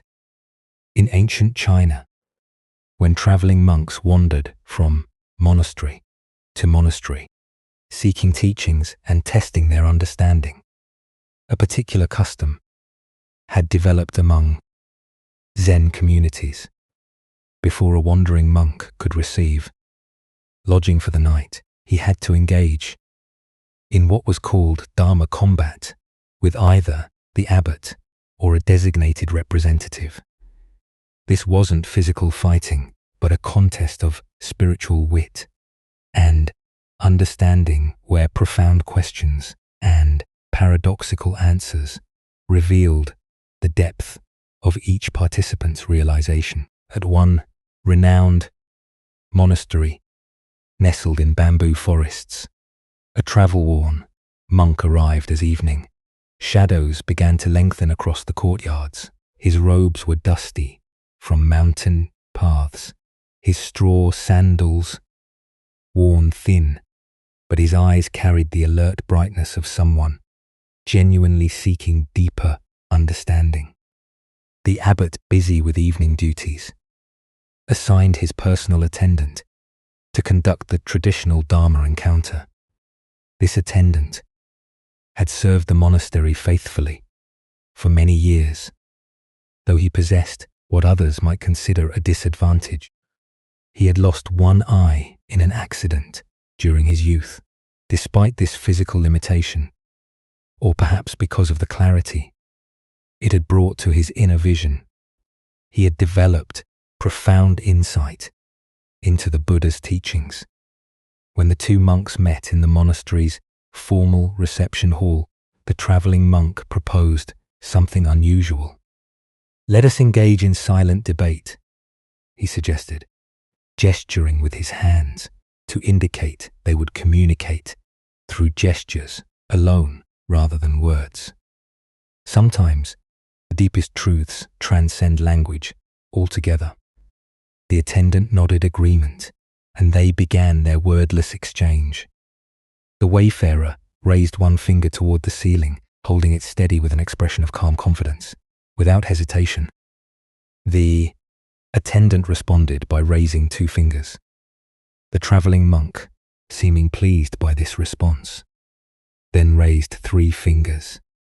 At this, the attendant surprised him by making a tight fist and holding it firmly in the space between them. The traveling monk's confident expression faltered. For a moment, he stared at the clenched fist, his face showing confusion and something approaching alarm. Then, without attempting any further gestures, he bowed quickly and left the hall. Soon afterward, he found the abbot and spoke with obvious respect and disappointment. "Venerable sir, your representative is far too advanced for me. I must continue my journey rather than presume to stay in your monastery tonight." The abbot raised his eyebrows with interest. "Please tell me what transpired in your exchange." "Well," the traveler explained earnestly, "I began by holding up one finger to symbolize the Buddha, the awakened one who showed us the path to enlightenment. But your monk immediately responded with 2 fingers, indicating the Buddha and the Dharma, both the teacher and the teachings he offered. So, I raised 3 fingers to represent the complete triple gem: the Buddha, the Dharma, and the Sangha, the community of practitioners. But then, he held up a clenched fist to show that all 3 are actually one unified reality. His understanding is clearly beyond mine, so I must seek instruction elsewhere before I could be worthy of staying here." The abbot listened to this interpretation with growing surprise, for he knew his attendant's character well. As the traveling monk departed into the gathering dusk, the attendant himself appeared, visibly agitated and breathing hard from running. "Where is that insolent rascal?" he demanded, his single eye blazing with indignation. "I've been looking everywhere for him. The nerve of that man. I've never encountered such rudeness disguised as spiritual inquiry." "What exactly happened?" the abbot asked, genuinely curious now about what had transpired between these 2 very different interpretations of the same event. First, the attendant explained, his voice rising with remembered offense. "He insulted me by holding up one finger to indicate that I had only one eye. Can you imagine here? I thought we were engaging in spiritual discourse, but he immediately drew attention to my physical limitation, determined to remain polite. Despite such crudeness, I held up 2 fingers to acknowledge that he was blessed with 2 eyes. I was trying to show that I bore him no ill will." For his thoughtless comment, the attendant paused to catch his breath, his agitation increasing as he continued. But the scoundrel wasn't satisfied with that insult. Next, he held up 3 fingers to rub it in further, indicating that between the 2 of us, there were only 3 eyes total. He was deliberately emphasizing our difference, making sure I couldn't forget my disability. That's when I'd had enough. I made a fist because I was about to hit him for his persistent rudeness, but the coward saw what was coming and ran off before I could teach him proper manners. The abbot stood in stunned silence, contemplating this remarkable demonstration of how 2 people could participate in identical events while inhabiting completely different realities. The Buddha taught, "We see the world not as it is, but as we are." This profound truth reveals itself in the complete misunderstanding between our 2 monks, each of whom experienced the exact same gestures while living in entirely different interpretations of reality? Why do we so often project our own concerns, insecurities, and assumptions onto neutral situations? Zen Buddhism points to what it calls the 8 worldly winds: praise and blame, pleasure and pain, gain and loss, fame and disgrace. These psychological forces create internal weather systems that color our perception of everything around us.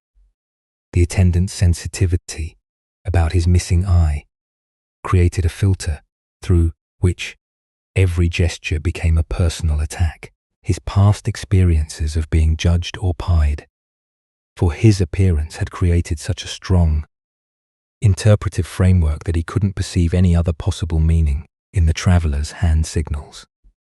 Similarly, the traveling monk's spiritual preoccupations caused him to see profound Dharma teachings in what were actually expressions of wounded feelings and growing anger.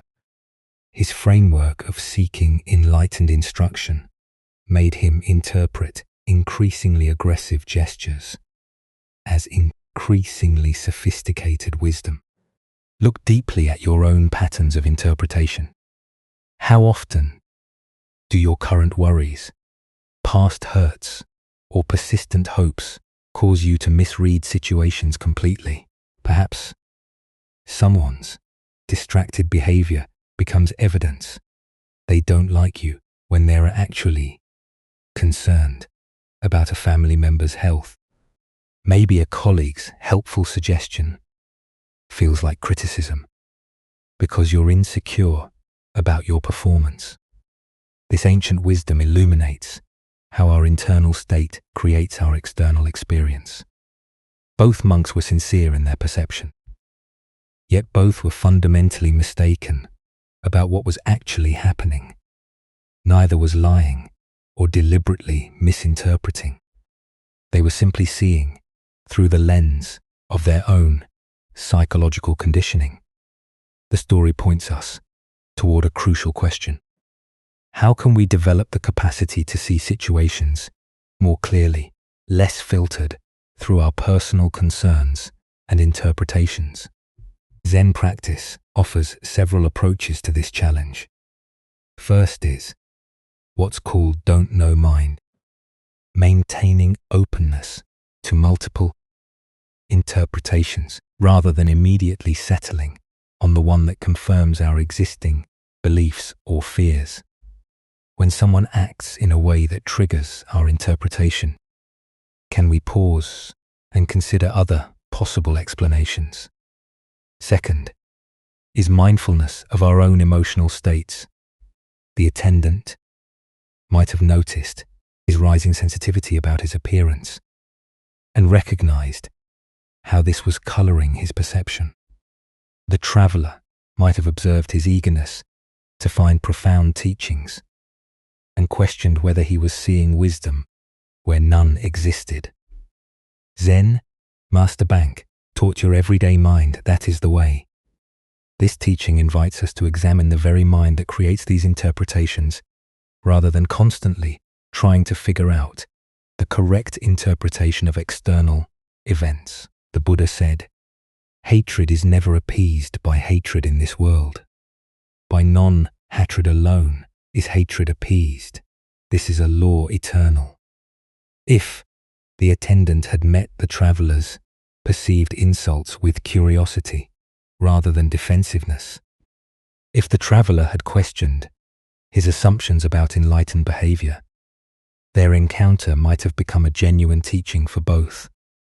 Tonight, as you replay conversations and interactions from your day, can you notice how your own concerns and sensitivities might have shaped your interpretations?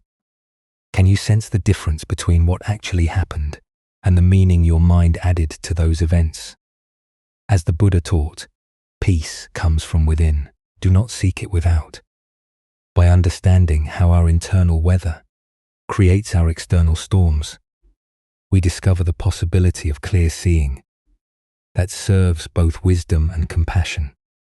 Let us keep going on our journey, The following story reveals the difference between helping and holding on. This is the lesson of the two monks and the woman at the river. Two monks were traveling together along a mountain path, making their way to a distant monastery, where they planned to continue their studies. Both were dedicated practitioners who had taken strict vows as part of their spiritual training, including a vow to avoid all physical contact with women.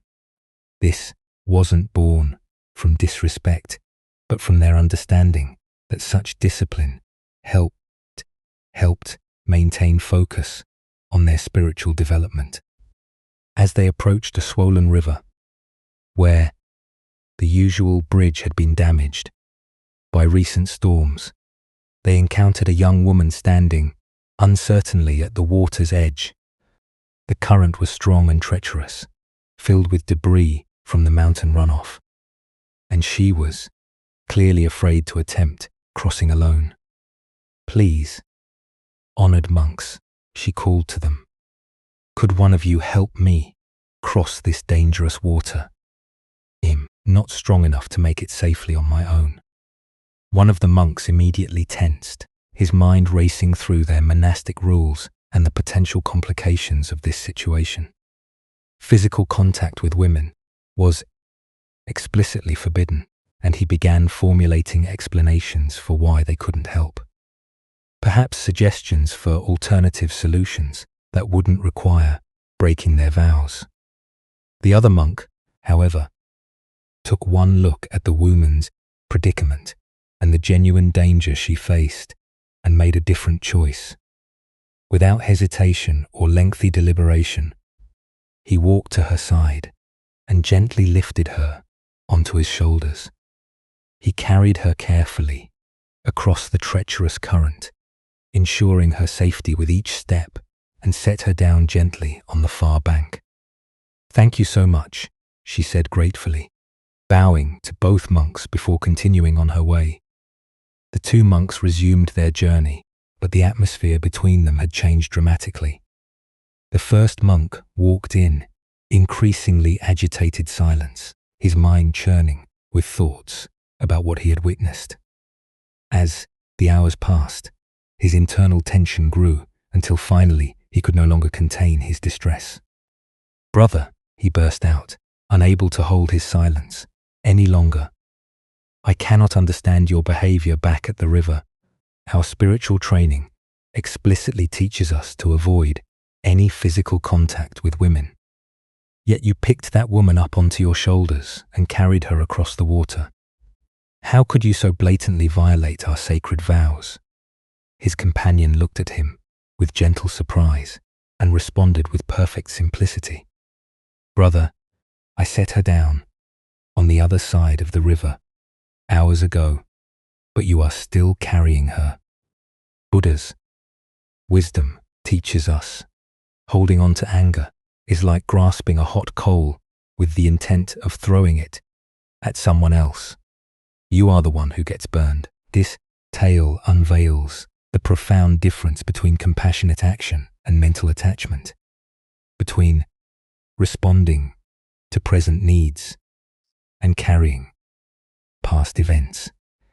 Why do we often carry situations long after they've ended, replaying scenarios and nursing grievances that only exist in our own minds? Zen Buddhism reveals that much of our suffering comes not from what happens to us, but from our inability to release experiences once they've passed. The first monks' agitations to rules can sometimes conflict with the compassionate spirit that inspired those rules originally. His fellow monk saw a person in danger and responded with immediate kindness, then completely released the incident. But the first monk carried the event for hours, letting it grow heavier with each step. Consider your own tendency to replay past conversations, nurse old grievances, or mentally rehearse scenarios that have already ended. How much of your mental energy goes toward carrying situations that exist now only in memory? The woman crossed the river in minutes, But the monk carried her for hours, through his own thoughts. This teaching applies to far more than dramatic violations of rules. We carry harsh words someone spoke years ago, mistakes we made decades past, embarrassing moments that no one else even remembers. Meanwhile, the present moment, rich with possibility and actual experience, goes unnoticed because we're too busy carrying ghosts from the past. In Zen practice, we learn to distinguish between appropriate action and unnecessary attachment. The second monk helped when help was needed, then moved on completely. He didn't dwell on whether he'd made the right choice, worry about others' opinions, or replay the incident endlessly in his mind. Zen master teacheth and taught, thanks to impermanence, everything is possible. The river crossing was impermanent. It began, served its purpose, and ended. Only the first monk's attachment to the event gave it ongoing existence in the form of mental suffering. The Buddha said, "Let go of what has passed. Let go of what may come. Let go of what is happening now. Don't try to figure anything out. Don't try to make anything happen. Relax right now and rest." This teaching points directly to the freedom available when we stop carrying experiences beyond their natural lifespan. Look deeply at what you might be carrying unnecessarily. Old resentments, past failures, conversations that upset you, decisions you regret. All of these exist now only because you continue to pick them up and carry them. What would it feel like to set them down? The irony is profound. The monk who actually broke the rule experienced no suffering from it, while the monk who maintained perfect rule observance created hours of agitation for himself. This reveals that suffering often comes not from our actions, but from our thoughts about our actions. Tonight, as you notice your mind returning to past events, old grievances, or situations that have already ended, can you remember the wise monk's example? Can you practice setting down whatever you've been carrying unnecessarily, discovering the lightness that comes from traveling through life without the burden of yesterday's experiences? As Buddha's wisdom reminds us, in the end, only three things matter: how well we have lived, how well we have loved, how well we have learned to let go. True spiritual practice isn't about perfect rule following, but about responding appropriately to what's actually present, then releasing it completely to make space. Now let us explore a story about the difference between superficial understanding and lived wisdom. This is the tale of following the stream in the heart of a vast wilderness where towering pines stretched toward endless sky. Two city dwellers found themselves completely lost. They had ventured into the high timber for what was supposed to be a simple day hike, but overconfidence and poor preparation had led them far from any familiar trail. For a day and a night, they wandered through the dense forest, their anxiety growing with each passing hour. The comfortable, urban world they knew seemed impossibly distant. Every tree looked the same. Every path led to another confusing intersection, and their sense of direction had completely abandoned them. Just as panic was beginning to set in, they stumbled upon an old hermit sitting peacefully beside a small clearing. His weathered face spoke of years spent in solitude, and his calm presence offered immediate comfort to the desperate travelers. "How do we find our way back to civilization?" they asked urgently, their voices carrying the desperation of people who had exhausted their own resources. The hermit looked at them with kind eyes that seemed to see more than their immediate predicament. "I could tell you," he replied thoughtfully, But you'd still get lost. The two men exchanged confused glances. This wasn't the straightforward directions they had hoped for. What should we do? They asked, their frustration evident. Go with the flow, the hermit answered simply. I beg your pardon, one of them responded, clearly expecting something more practical and specific. The hermit smiled and gestured toward a small stream that bubbled cheerfully through the clearing. Go with the flow. You see that stream over there? Just follow it. Streams go into creeks, and creeks go into rivers, and rivers go through towns. Also, along the way, you'll have water to drink and berries to eat. This practical advice made immediate sense to the lost travelers. Following water downstream was indeed a reliable way to find human settlements, and the stream would provide essential resources they needed for survival during their journey. But one of the men, perhaps having heard spiritual teachings before, asked a deeper question. Is that what Zen people mean when they say, go with the flow? The hermit paused for a moment, considering this question with the same careful attention he had given their practical need for directions. Yes and no, he replied enigmatically, and then continued along his way, leaving the two men to find their own understanding of his words. The Buddha once said, if you understand, things are just as they are. If you do not understand, things are just as they are. This teaching points to the layered nature of wisdom that the hermit embodied in his response to the lost travelers. The deeper teaching here shows us how authentic spiritual guidance operates on multiple levels simultaneously. The hermit's advice was both completely practical and profoundly metaphorical. On the surface level, following the stream was simply good wilderness survival strategy. On a deeper level, it represented the entire approach to living that Zen encourages. Why did the hermit say the travelers would still get lost even if he gave them directions?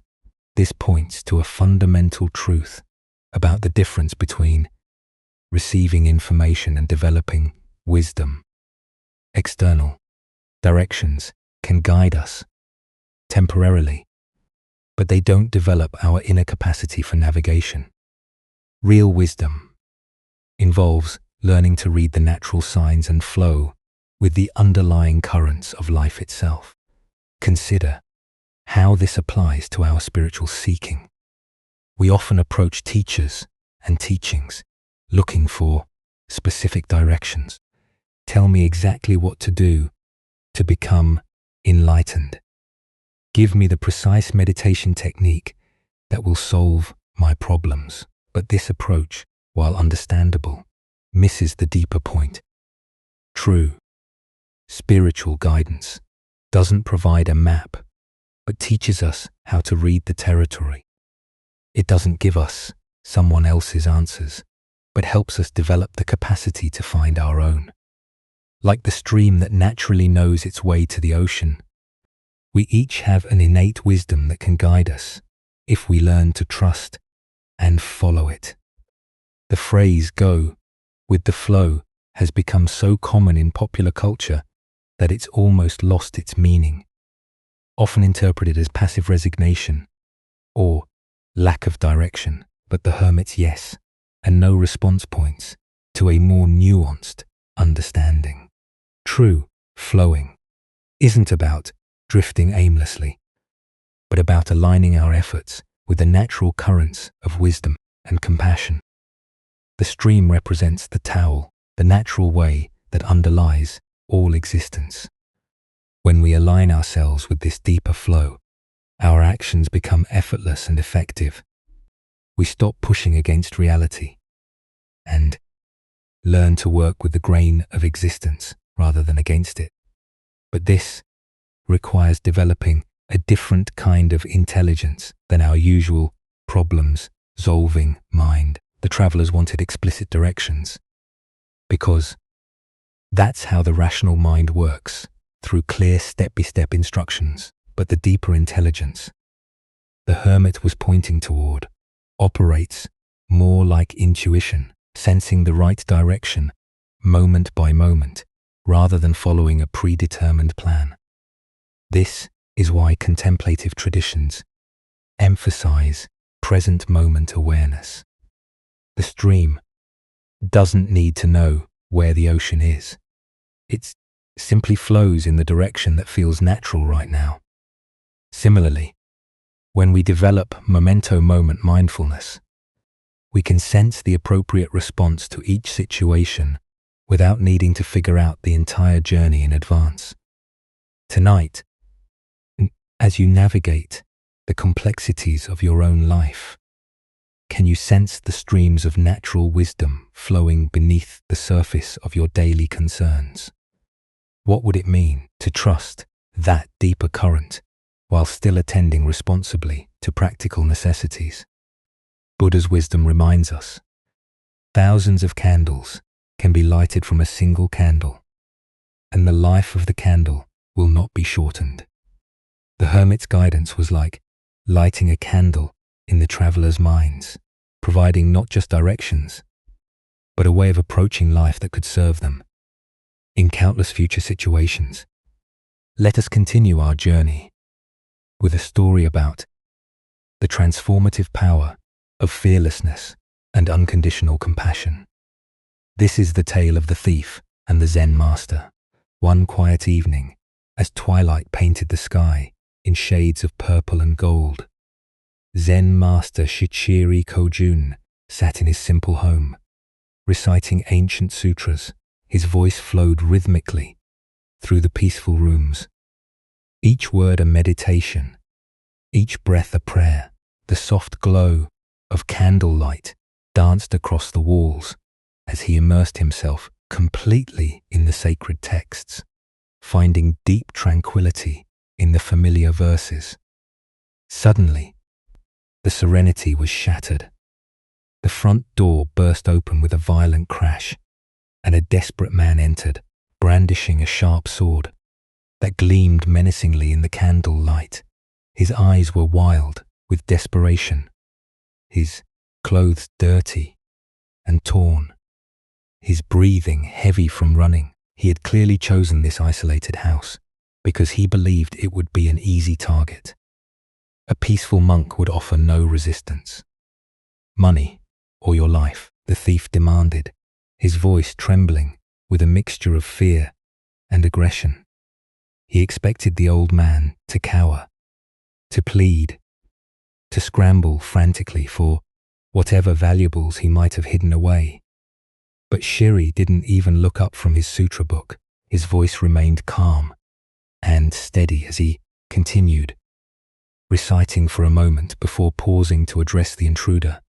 "Please, don't disturb my practice," he said, with the same gentle tone he might use to ask someone to close a door.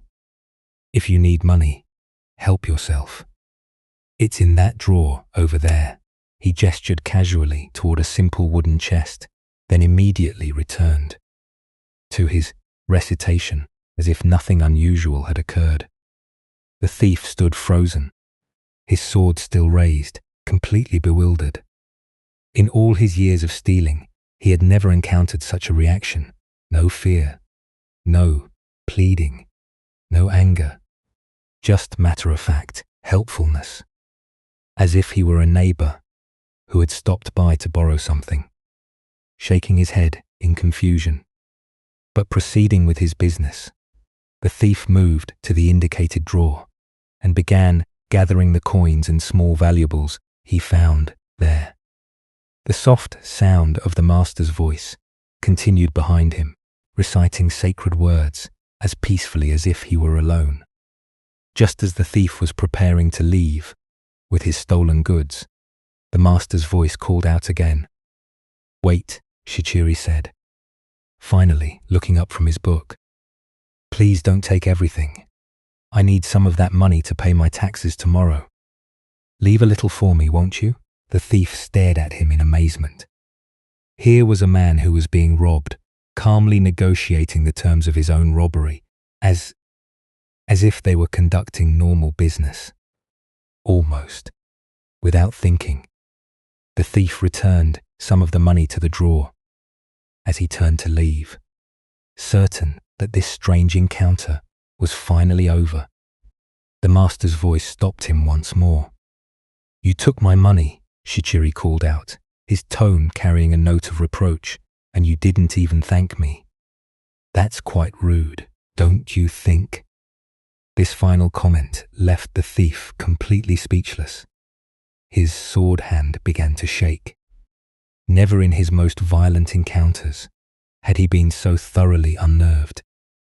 Here was a man who treated robbery as if it were a favor, who was more concerned about politeness than personal safety. "The thank you," the thief stammered, and then fled into the night as quickly as his legs would carry him. Later, when the thief was caught and confessed to numerous crimes, including the incident at Shikiri's house, the master was called as a witness. The court officials expected him to demand justice, to describe the terror and violation he had experienced. Instead, Shichiri spoke with the same calm clarity. "This man did not steal anything from me," he testified. "I gave him the money freely. He even thanked me for it, though it took a little reminding." The thief, sitting in chains, felt something break open in his chest as he heard these words. This man had not only shown him extraordinary kindness in the moment of the crime, but was now protecting him from the consequences. For the first time in years, tears came to his eyes, not tears of self-pity or anger, but tears of recognition. He had encountered something he had never experienced before: love without conditions. Upon his release from prison, the former thief sought out the master and begged to become his student. Under Shichiri's patient guidance, he learned to cultivate the same fearless compassion he had witnessed that night. Years later, through dedicated practice and the master's unwavering belief in his potential for transformation, he attained the deep peace and wisdom of enlightenment. As the Buddha observed, hatred does not cease by hatred, but only by love. This is the eternal rule. What emerges from this story is the revolutionary power of meeting violence with absolute peace, responding to taking with giving, and answering fear with love. Why do we instinctively believe that force must be met with force? That aggression requires defensive reaction? Zen Buddhism reveals that this pattern, while natural, often perpetuates the very conflicts it seeks to resolve. When we respond to hostility with hostility, we simply escalate the cycle of suffering. But when we respond with genuine compassion, not passive submission, but active love, we create space for transformation that wouldn't otherwise exist. Look deeply at your own experience. When someone approaches you with anger, criticism, or demand, what is your automatic response? Most of us immediately mobilize our defenses, preparing to protect ourselves through counterattack or withdrawal. But notice what happens in your body and mind during these defensive reactions. Does the tension decrease or increase? Does the conflict resolve or intensify? Shit's response demonstrates what Zen calls skillful means, acting from wisdom rather than reflex. His fearlessness didn't come from being unaware of danger, but from understanding something profound about the nature of reality. He recognized that the thief's aggression arose from desperation and suffering, not from inherent evil. By refusing to see him as an enemy, Shichiri created the possibility for the thief to see himself differently. In Zen practice, we cultivate what might be called the courage of defenselessness. This doesn't mean being naive about genuine danger, or allowing ourselves to be harmed unnecessarily. Rather, it means developing the confidence to respond to difficult situations from our highest wisdom rather than our most primitive instincts. The Buddha taught, in the end, just three things matter: how well we have lived, how well we have loved, how well we have learned to let go. Shiri embodied all three in his encounter with the thief. He lived from complete presence, loved without conditions, and let go of any attachment to his possessions or even his personal safety.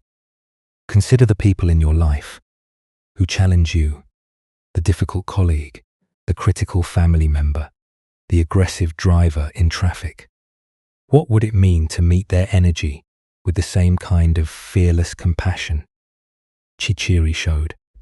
Not by agreeing with them or submitting to their demands, but by refusing to match their level of reactivity, by staying connected to your own center of peace, regardless of their behavior. Tonight, as you encounter your own moments of tension or conflict, can you remember the master who treated a robber as an honored guest? Can you find the space between stimulus and response where choice lives, where you can decide to meet aggression with peace, taking with giving, fear with love? Buddha's wisdom reminds us, better than 1,000 hollow words is one word that brings peace. Sometimes the most powerful response to violence is simply to remain unshakable in our commitment to compassion, knowing that love has a transformative power that force can never match. Our next story reveals the power of returning to what is real when fear threatens to overwhelm us. This is the tale of the captured warrior. In ancient Japan, during a time of constant warfare between rival clans, a skilled warrior found himself on the losing side of a fierce battle. As his comrades fell around him, defeat became inevitable. He was captured by enemy soldiers and dragged away from the battlefield, his armor stripped, his weapons confiscated. That evening, they threw him into a dark, cramped prison cell with stone walls that seemed to press in from all sides. The heavy wooden door slammed shut with a finality that echoed through his bones as darkness settled over the prison. The warrior's mind began to race with terrifying possibilities. Tomorrow they would come for him. He knew the customs of war. First would come the interrogation, designed to extract information about his lord's defenses, troop movements, and strategic plans. When he refused to speak, as honor demanded, they would resort to torture. Hot iron, bamboo splinters under his fingernails. Methods he had heard, described in hushed tones by other warriors. And when they had extracted what they could, or when they grew tired of his silence, would come the execution. As these thoughts consumed him, his heart began to pound so violently he feared it might burst. His breathing became shallow and rapid. Sweat beaded on his forehead despite the cool night air. Sleep seemed impossible as his mind conjured increasingly vivid scenarios of tomorrow's suffering. Hours passed in this torment. The warrior paced his small cell, sat against the cold stone wall, lay on the straw-covered floor. Nothing brought relief from the visions of impending doom that played repeatedly in his mind like a terrible dream he couldn't escape. Then in the depths of his despair, he remembered the gentle voice of his Zen master back at the monastery, where he had studied before becoming a warrior. The old teacher's words came to him as clearly as if the master was sitting beside him in the cell. Tomorrow is not real.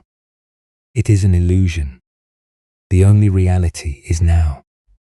At first, The warrior's frightened mind resisted these words. How could tomorrow be an illusion when the threats were so concrete, so inevitable?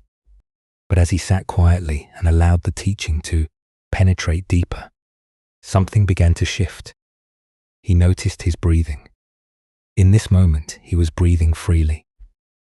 He felt the straw beneath him rough, but not uncomfortable. He heard the sound of wind moving through the trees outside his window, a sound that spoke of the natural world, continuing its ancient rhythms regardless of human conflict. In this moment, he was not being tortured. In this moment, he was not dying. In this moment, there was simply a man sitting in a cell, alive and aware. The terrors that had seemed so overwhelming moments before revealed themselves to be nothing more than thoughts about a future that existed only in his imagination. As this understanding deepened, a profound peace settled over the warrior. His breathing slowed and deepened. His racing heart found a steady rhythm. For the first time since his capture, he smiled. The master's wisdom had freed him from a prison far more confining than the stone walls around him, the prison of anxious thoughts about tomorrow. Within minutes, the warrior fell into a deep, peaceful sleep. The Buddha once said, "If you want to know your past, look at your present condition. If you want to know your future, look at your present actions." This ancient wisdom illuminates the profound truth the warrior discovered in his cell. The only moment in which we ever actually live is this one.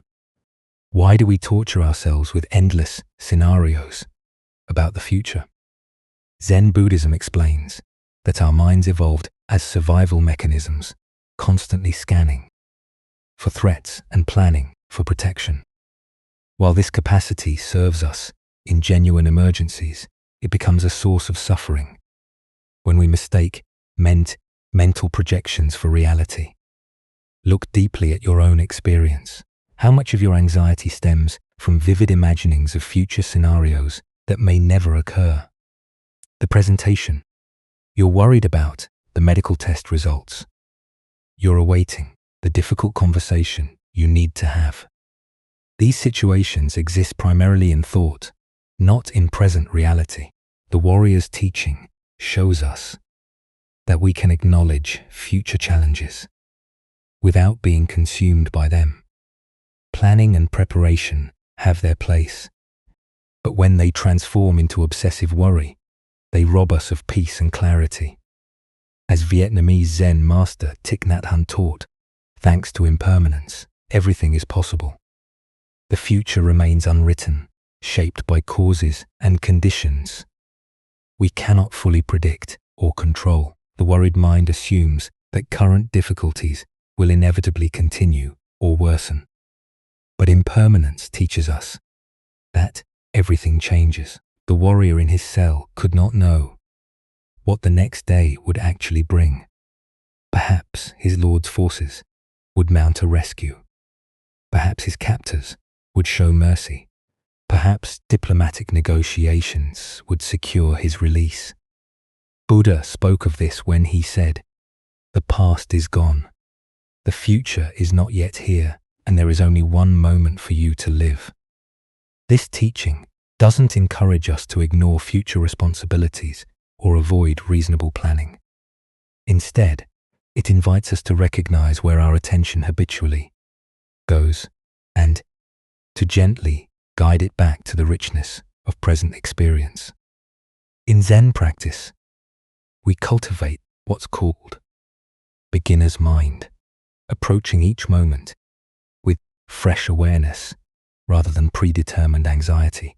When we truly inhabit the present, we often discover that it contains resources for peace and clarity that worried thinking never revealed. Consider how the warrior's shift in attention transformed his entire experience. The same cell, the same uncertain future. But by returning to present moment awareness, suffering transformed into peace. This transformation is available to us in every moment of anxiety or fear. Tonight, as you notice your mind creating stories about tomorrow's challenges, remember the captured warrior and his master's wisdom. What is actually happening right now?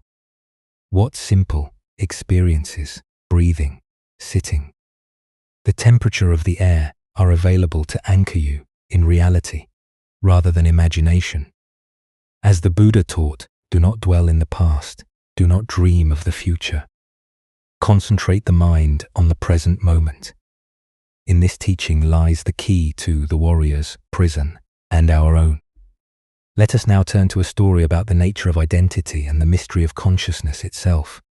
This is the tale of Chuang and the butterfly. The ancient Taoist sage Chuang lived simply, spending his days in quiet contemplation of the natural world and the deeper mysteries of existence. He was known for his profound insights into the nature of reality and his ability to see beyond the surface appearances that convince most people they understand the world around them. One afternoon, after a morning of walking through bamboo groves and observing the play of light on water, Chuang Tzu lay down beneath a flowering tree to rest. The gentle warmth of the sun, the soft sound of wind through leaves, and the fragrance of spring blossoms created the perfect conditions for deep relaxation. As he settled into this peaceful state, his consciousness gradually shifted from ordinary waking awareness into the mysterious realm of dreams. In his dream, something extraordinary occurred. Chuang Tzu found himself transformed into a beautiful butterfly. His human form completely forgotten, he fluttered gracefully from flower to flower, his delicate wings catching the sunlight as he moved through a world of pure color and sensation. There was no memory of being a philosopher, no awareness of human concerns or intellectual pursuits.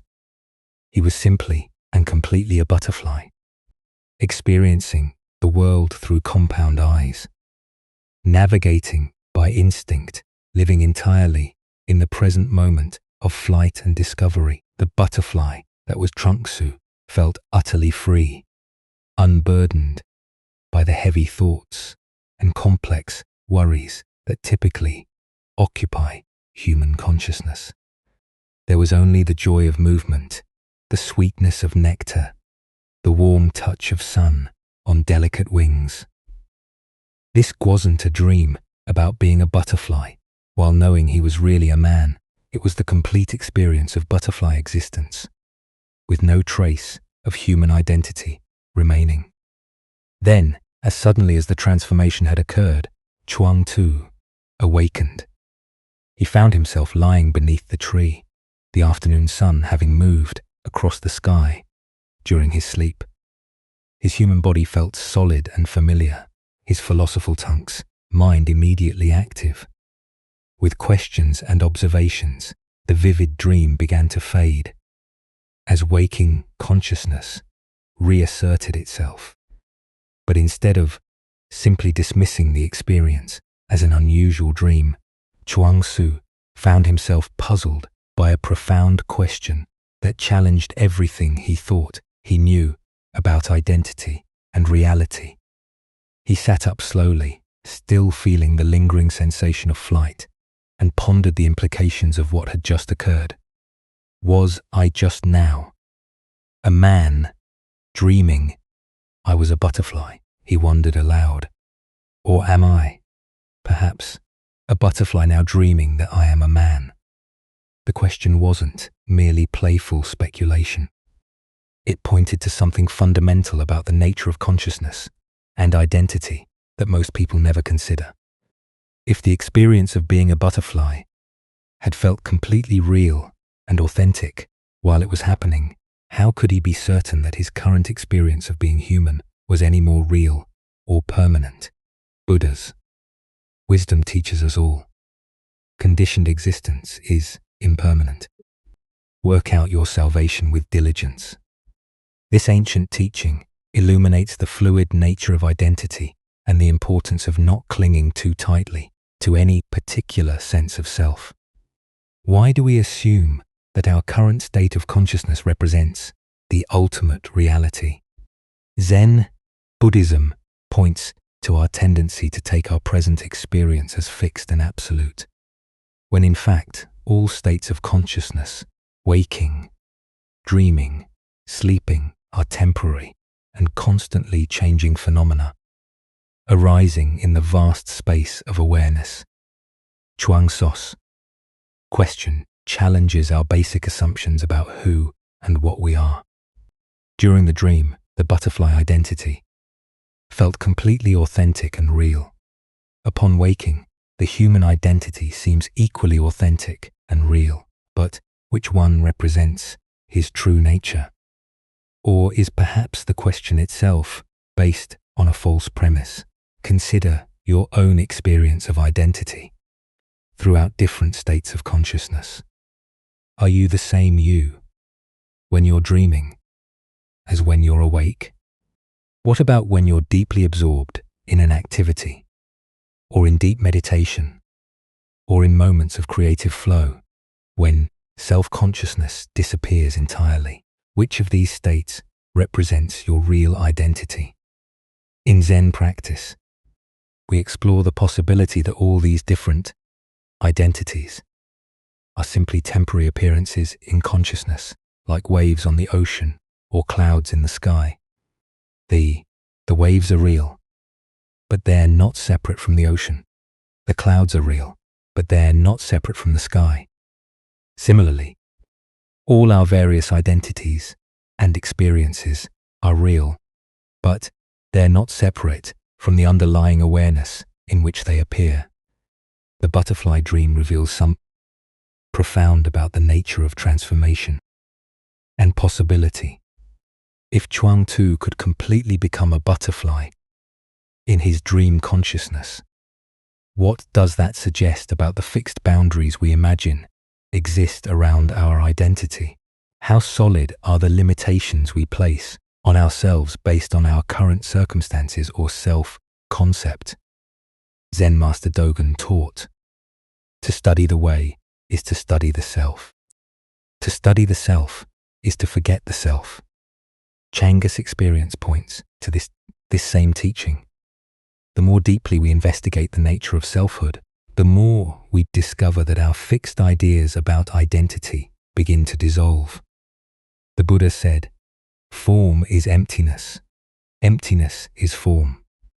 The man and the butterfly are both real and both empty of permanent independent existence. They are temporary formations in the field of consciousness, each authentic while present, each naturally dissolving to make way for whatever comes next. Look deeply at your own sense of identity. How much of who you think you are is based on roles, memories, and concepts that are actually quite fluid and changeable? What would remain if you let go of your attachment to being any particular type of person? Tonight, as you move between waking consciousness and the dream state, can you remember Changa's profound question? Can you hold your identity lightly, recognizing that whether you're experiencing yourself as human or butterfly, worker or dreamer, the awareness in which all these experiences arise remains constant and unbound? As the Buddha observed, everything is impermanent. Strive on with awareness. The man dreams of being a butterfly. The butterfly dreams of being a man. But the dreaming itself, the pure capacity for experience, remains as vast and free as the sky, untouched by whatever temporary forms dance within it. Let us continue on our journey with a story about the intensity required for genuine spiritual awakening. This is the tale of the drowning lesson. Beside a crystal clear mountain river, where water flowed over smooth stones, with the endless song of moving current, A hermit had established his practice. For years he had lived in solitude, finding in the rhythm of flowing water and changing seasons a perfect mirror for the movements of his own consciousness. One morning, as golden sunlight filtered through the canopy and the air carried the fresh scent of mountain laurel, a young man approached the hermit's simple dwelling. The seeker had traveled far, his clothing dusty from the journey, his face earnest with spiritual longing. "Master," the young man said, bowing respectfully, "I wish to become your disciple." The hermit looked up from his contemplation, studying the newcomer with eyes that had grown accustomed to reading the subtle signs of genuine versus superficial spiritual interest. "Why?" the hermit replied simply. The young man paused, considering his answer carefully. "Because I want to find God," he said finally, believing this to be the most noble response. What happened next took the seeker completely by surprise. Without warning, the hermit sprang to his feet, grabbed the young man by the scruff of his neck, and dragged him toward the river. Before the stunned visitor could protest, he found himself being pushed into the clear, cold water. The hermit's strong hands forced the young man's head beneath the surface and held him there. Panic set in immediately. The seeker's lungs began to burn as his oxygen depleted. He kicked and struggled with increasing desperation, his arms flailing as he fought to break free. Every second felt like an eternity as his body screamed for air. Nothing existed except the urgent, overwhelming need to breathe. After what seemed like a lifetime, but was probably only a minute, the hermit finally pulled the gasping young man up, out of the water. The seeker coughed violently, water streaming from his nose and mouth, as he struggled to fill his lungs with precious air. His entire body shook from cold shock and the aftermath of near drowning. When his breathing finally normalized, the hermit spoke again, his voice carrying a different quality, still gentle, but charged with unmistakable intensity. "Tell me," he said, watching the young man's face carefully, "what did you want most of all when you were underwater?" The answer came without hesitation, raw and honest. "Air," the hermit nodded, slowly, satisfied that his lesson had found its mark. "Very well," he said. "Go home and come back to me when you want God, as much as you just wanted air." Without another word, the hermit turned and walked back to his place of meditation, leaving the dripping, shaken young man to contemplate the profound teaching he had just received. Buddha's wisdom reminds us thousands of candles can be lighted from a single candle, and the life of the candle will not be shortened. Yet this wisdom must be ignited by genuine spiritual fire, not merely intellectual interest. The hermit's dramatic teaching illuminates the difference between casual spiritual curiosity and the total commitment that authentic awakening requires. What emerges from this story is recognition that spiritual seeking demands the same intensity and urgency we naturally bring to physical survival. The young seeker thought he wanted God, but his desire was still within the realm of preference rather than necessity. He wanted spiritual awakening as an addition to life rather than as life itself. Why do we approach spiritual development with tentative commitment? First is our attachment to comfort and the familiar. Genuine transformation requires letting go of who we think we are, which the ego experiences as death. Second is our misunderstanding of what spiritual seeking entails. Popular culture presents awakening as a pleasant expansion, but traditional teachings describe it as a dismantling of illusion. Third is is our tendency to compartmentalize spirituality as one area among others, rather than a complete reorientation of our relationship to existence. Consider how this plays out in contemporary seeking. We collect techniques like trophies, jumping from meditation retreats to healing workshops to consciousness conferences, accumulating experiences without allowing any single practice to fundamentally transform us. We want the insurance policy of spiritual development without paying the premium of total dedication. The drowning experience represents what mystics call the dark night of the soul, moments when our usual sources of identity and security are stripped away. In such moments, we discover what we truly value most deeply. This is the quality of desire that spiritual awakening requires. Zen teacher Charlotte Jukobeck wrote, "Practice is not about achieving some special state. Practice is about being willing to die to who you think you are." The hermit's lesson brought the young seeker face to face with this death-like quality of authentic spiritual work. This intensity doesn't mean spiritual practice should be grim. Rather, it means bringing the same passionate engagement to inner development that we naturally bring to whatever we value most deeply. A musician practicing for Carnegie Hall, a scientist pursuing a breakthrough, all demonstrate the focused dedication that spiritual awakening requires. The river represents the flow of ordinary consciousness, where we spend most of our time skimming along the surface. Being pushed underwater symbolizes the necessity of going deeper into the unconscious patterns that actually govern our lives. This depth work requires the same survival level intensity the seeker experienced when deprived of air.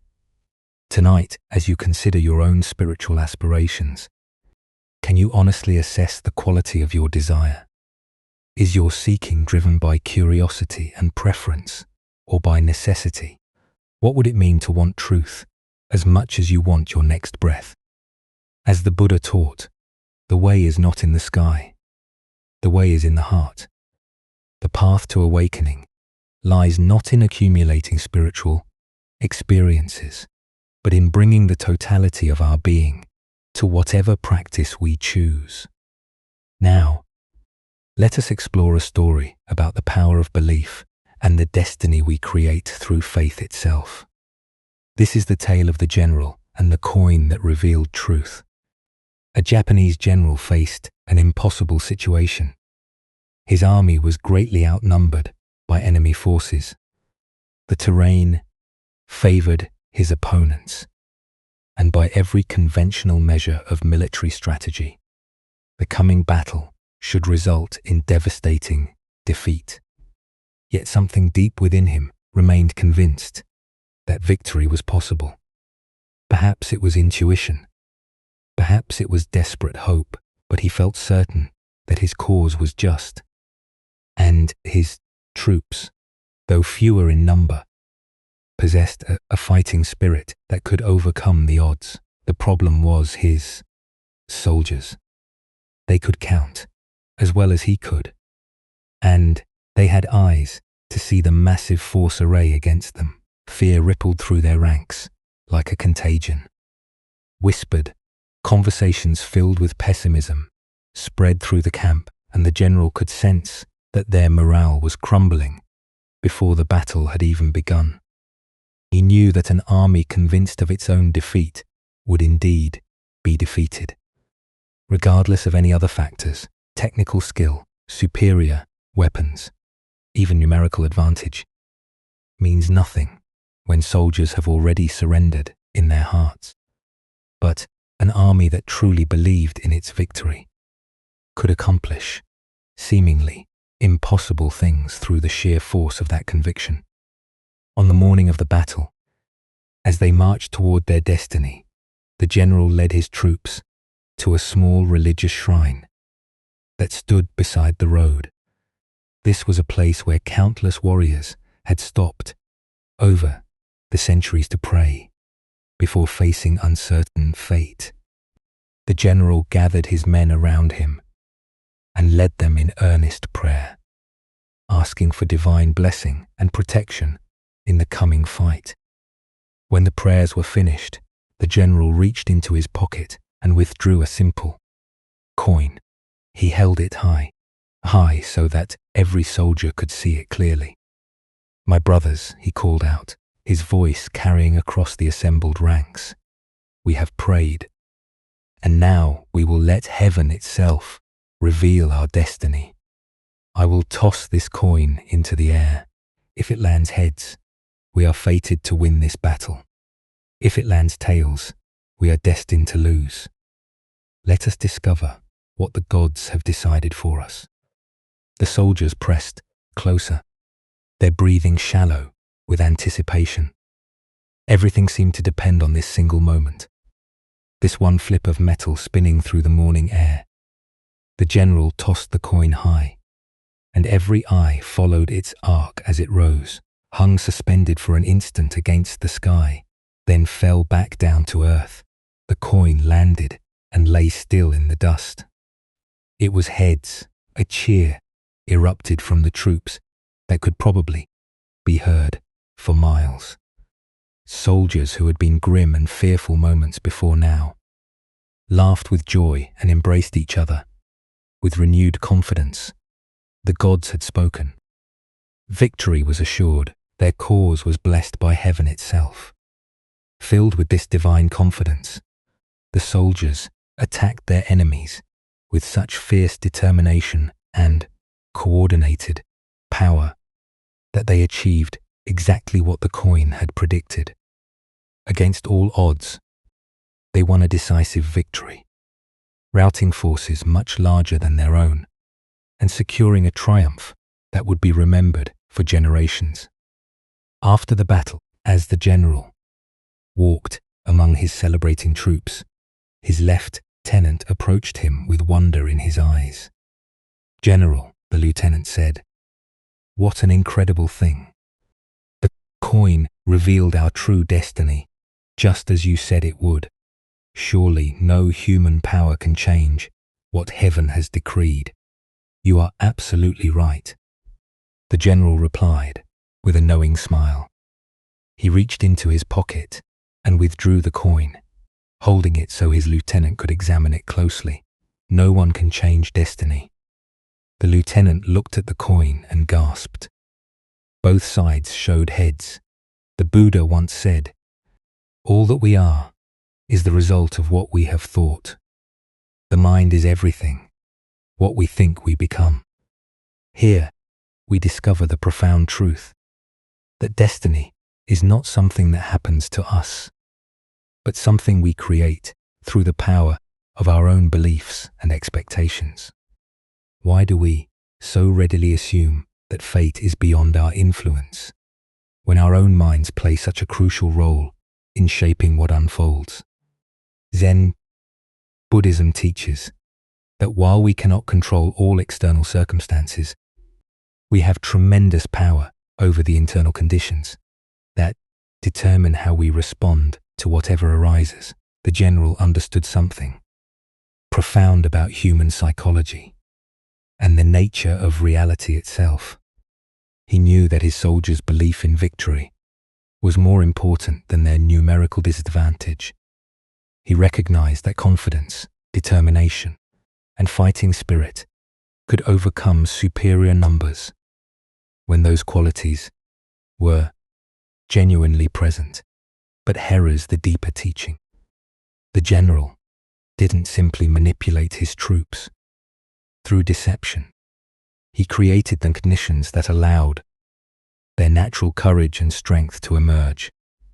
The soldiers possessed the ability to fight brilliantly all along. They simply needed to believe in themselves and their cause. Consider your own relationship with destiny and possibility. How often do you assume that outcomes are predetermined, that success or failure is beyond your influence? The general's two-headed coin represents the power we all possess to tip the scales in favor of positive outcomes through the quality of our engagement with life. This doesn't mean we can control everything through positive thinking, or that believing in something makes it automatically true. The soldiers still had to fight the battle. They still had to demonstrate actual skill and courage, but their belief in victory created the psychological conditions that allowed their best qualities to manifest. In Zen practice, we learn to work skillfully with both effort and surrender, both intention and acceptance. We recognize that while we cannot dictate specific outcomes, we can profoundly influence the energy and attention we bring to any situation. This quality of engagement often determines whether we experience success or failure, regardless of external circumstances. Zen Master Hangpo taught, "The foolish reject what they see, not what they think. The wise reject what they think, not what they see." The general was wise enough to see that his soldiers' thoughts about the battle were more influential than their thoughts about their numerical disadvantage. He worked with the reality of psychology rather than fighting against it. Look deeply at the various challenges and opportunities in your own life. Where might you be carrying a tails mentality? Assuming defeat before you fully engaged, focusing on obstacles rather than possibilities, letting fear determine your level of effort. And where might you need to create your own two-headed coin, a practice or perspective that consistently orients you toward positive engagement, regardless of circumstances? The Buddha taught, "We are what we think. All that we are arises with our thoughts. With our thoughts, we make the world." This isn't magical thinking, but recognition of the creative power of consciousness itself. When we approach with genuine confidence, clarity, and commitment, we often discover capabilities we didn't know we possessed. Tonight, as you consider the battles you're facing and the outcomes you're hoping for, can you find your own version of the general's wisdom? Can you create internal conditions that support your highest possibilities rather than your deepest fears? Can you recognize that while you cannot control destiny, you have profound influence over the beliefs and attitudes that shape how destiny unfolds through you? Buddha's wisdom reminds us thousands of candles can be lighted from a single candle, and the life of the candle will not be shortened. Happiness never decreases by being shared. The general's confidence lit the flame of belief in every soldier's heart. Sometimes the most powerful thing we can do is create the conditions that allow others and ourselves to discover the strength that was there all along. As we continue our journey, let us now turn to a story about acceptance and the art of contentment. This is the shepherd's wisdom. Along a dusty mountain road, where wildflowers dotted the hillsides, a weary traveler encountered a shepherd tending his flock. The morning sun climbed steadily higher, and clouds gathered on the horizon, creating an uncertain sky that could promise either gentle rain or scorching heat. The shepherd sat peacefully on a smooth boulder, watching his sheep graze contentedly among wild grasses. His face bore the calm expression of one who had spent countless seasons under open sky, learning lessons that only nature can teach.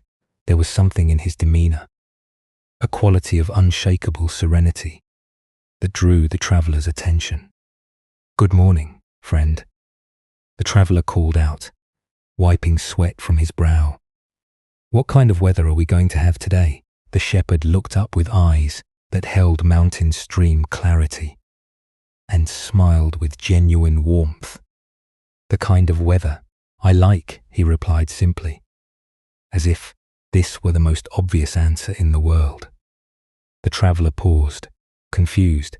He had expected a practical forecast that would help him plan his day.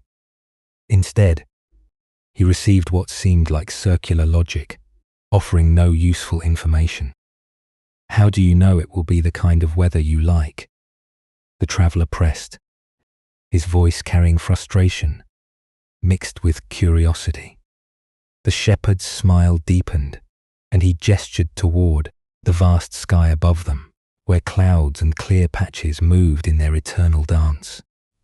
Having found out, sir, that I cannot always get what I like, he said, with the patience of one who had learned life's most essential lesson. I have learned to always like what I get, so I like.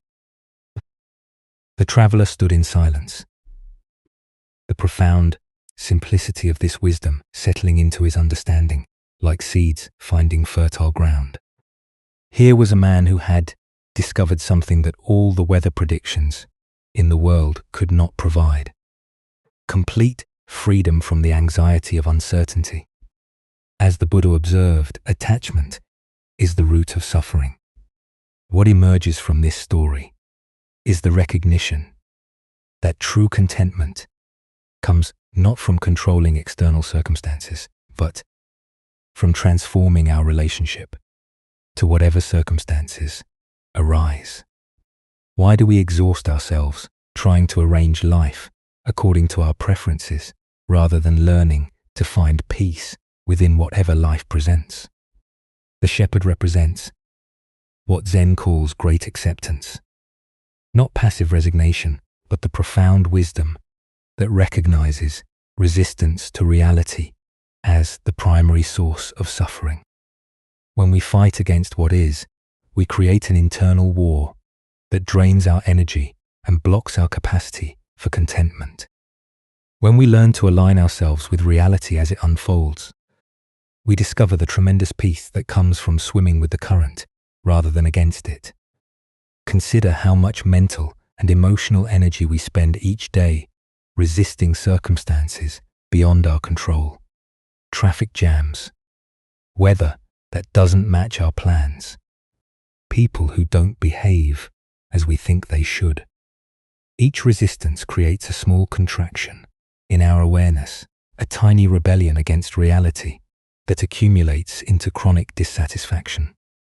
The shepherd's approach doesn't mean becoming passive or ceasing to have preferences.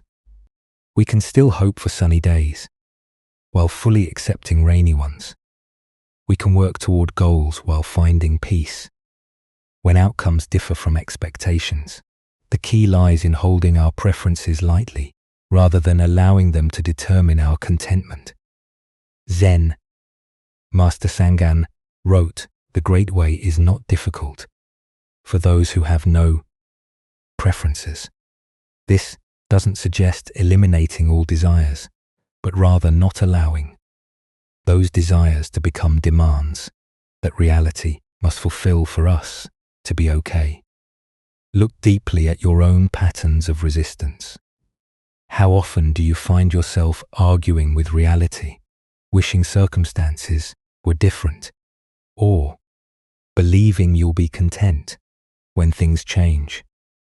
This tension is optional, not because you should suppress your desires, but because you can learn to hold them more skillfully. The Buddha taught that attachment doesn't mean caring deeply about things.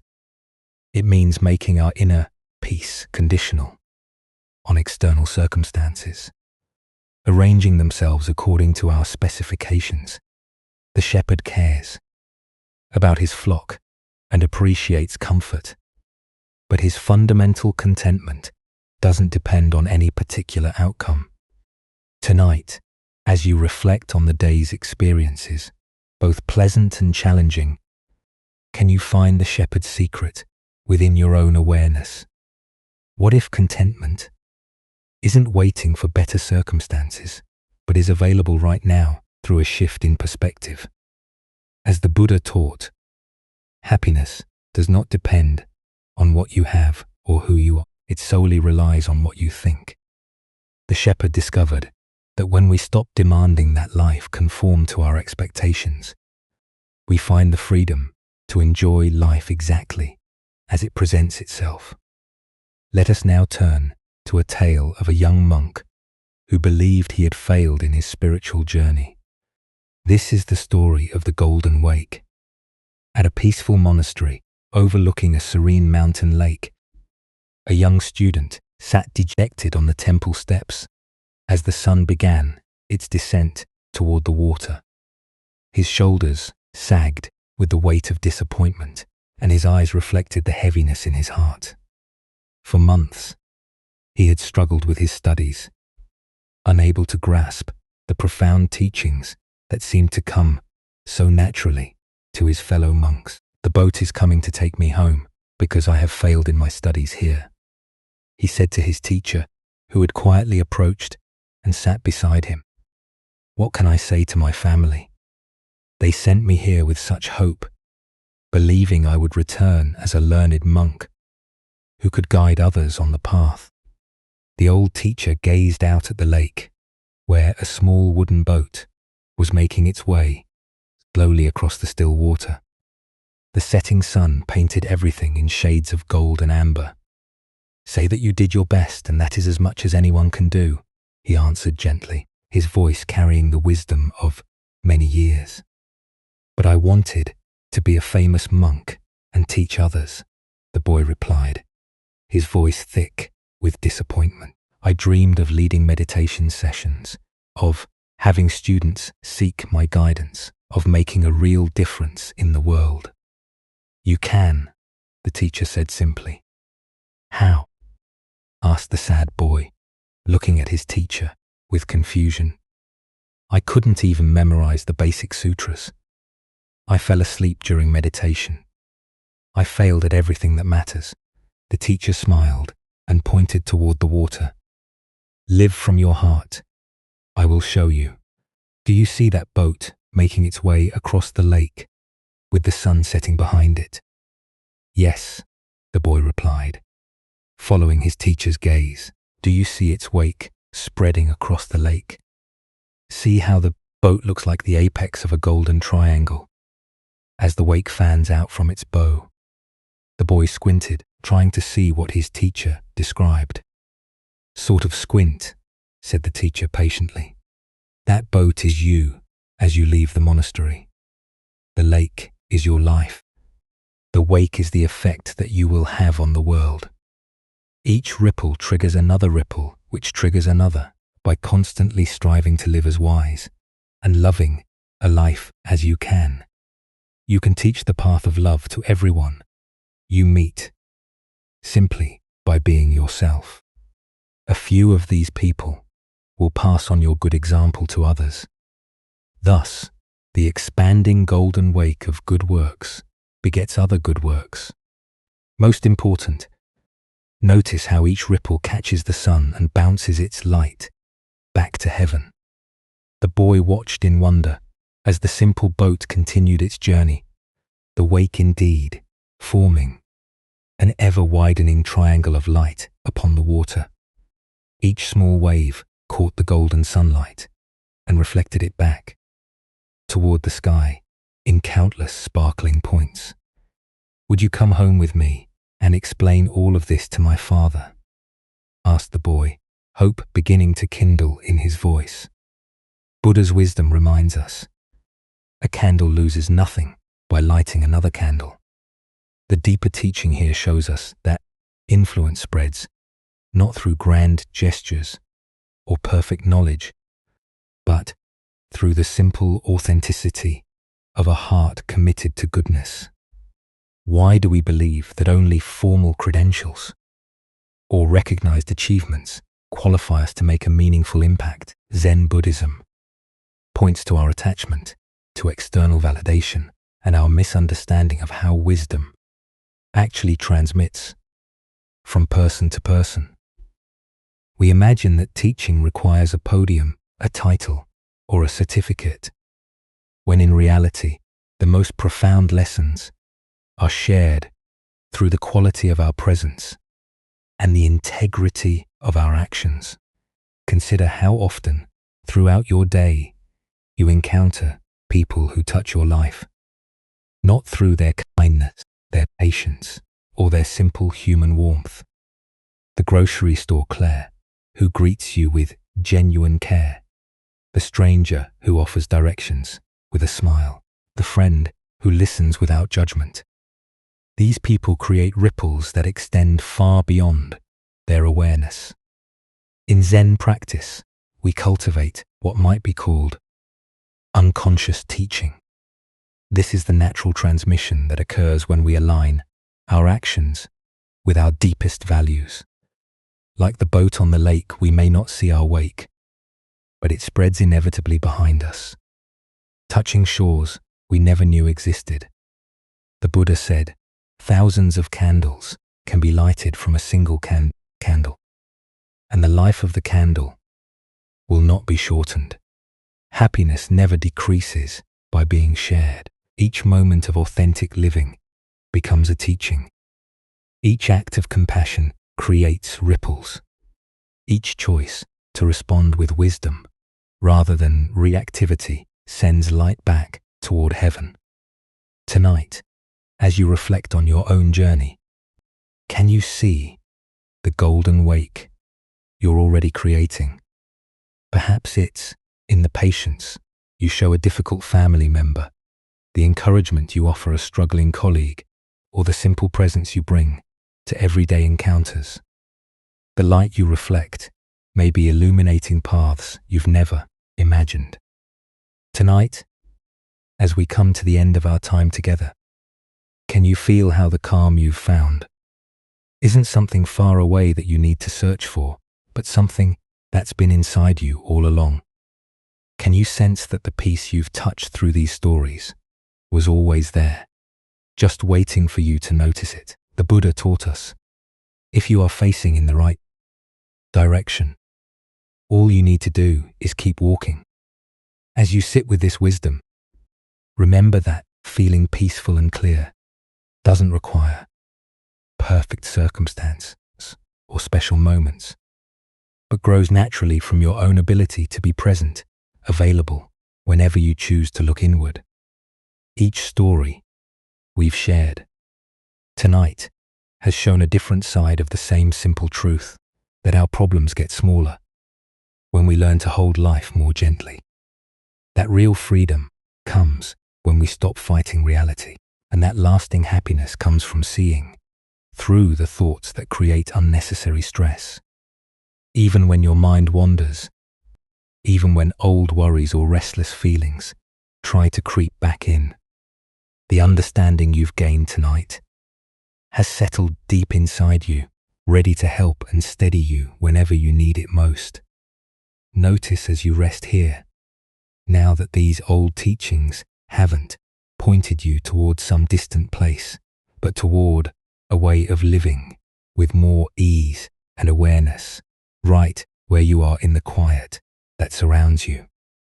Feel how your breathing has naturally slowed down, how your thoughts have settled, and how your whole body has relaxed into this peaceful state. As you move from this peaceful space back into your daily life, carry with you not just these stories, but the deep calm and insight they've stirred up in you. May this inner quiet stay with you, guiding you through whatever tomorrow brings. Thank you for joining us on this journey. Sleep well.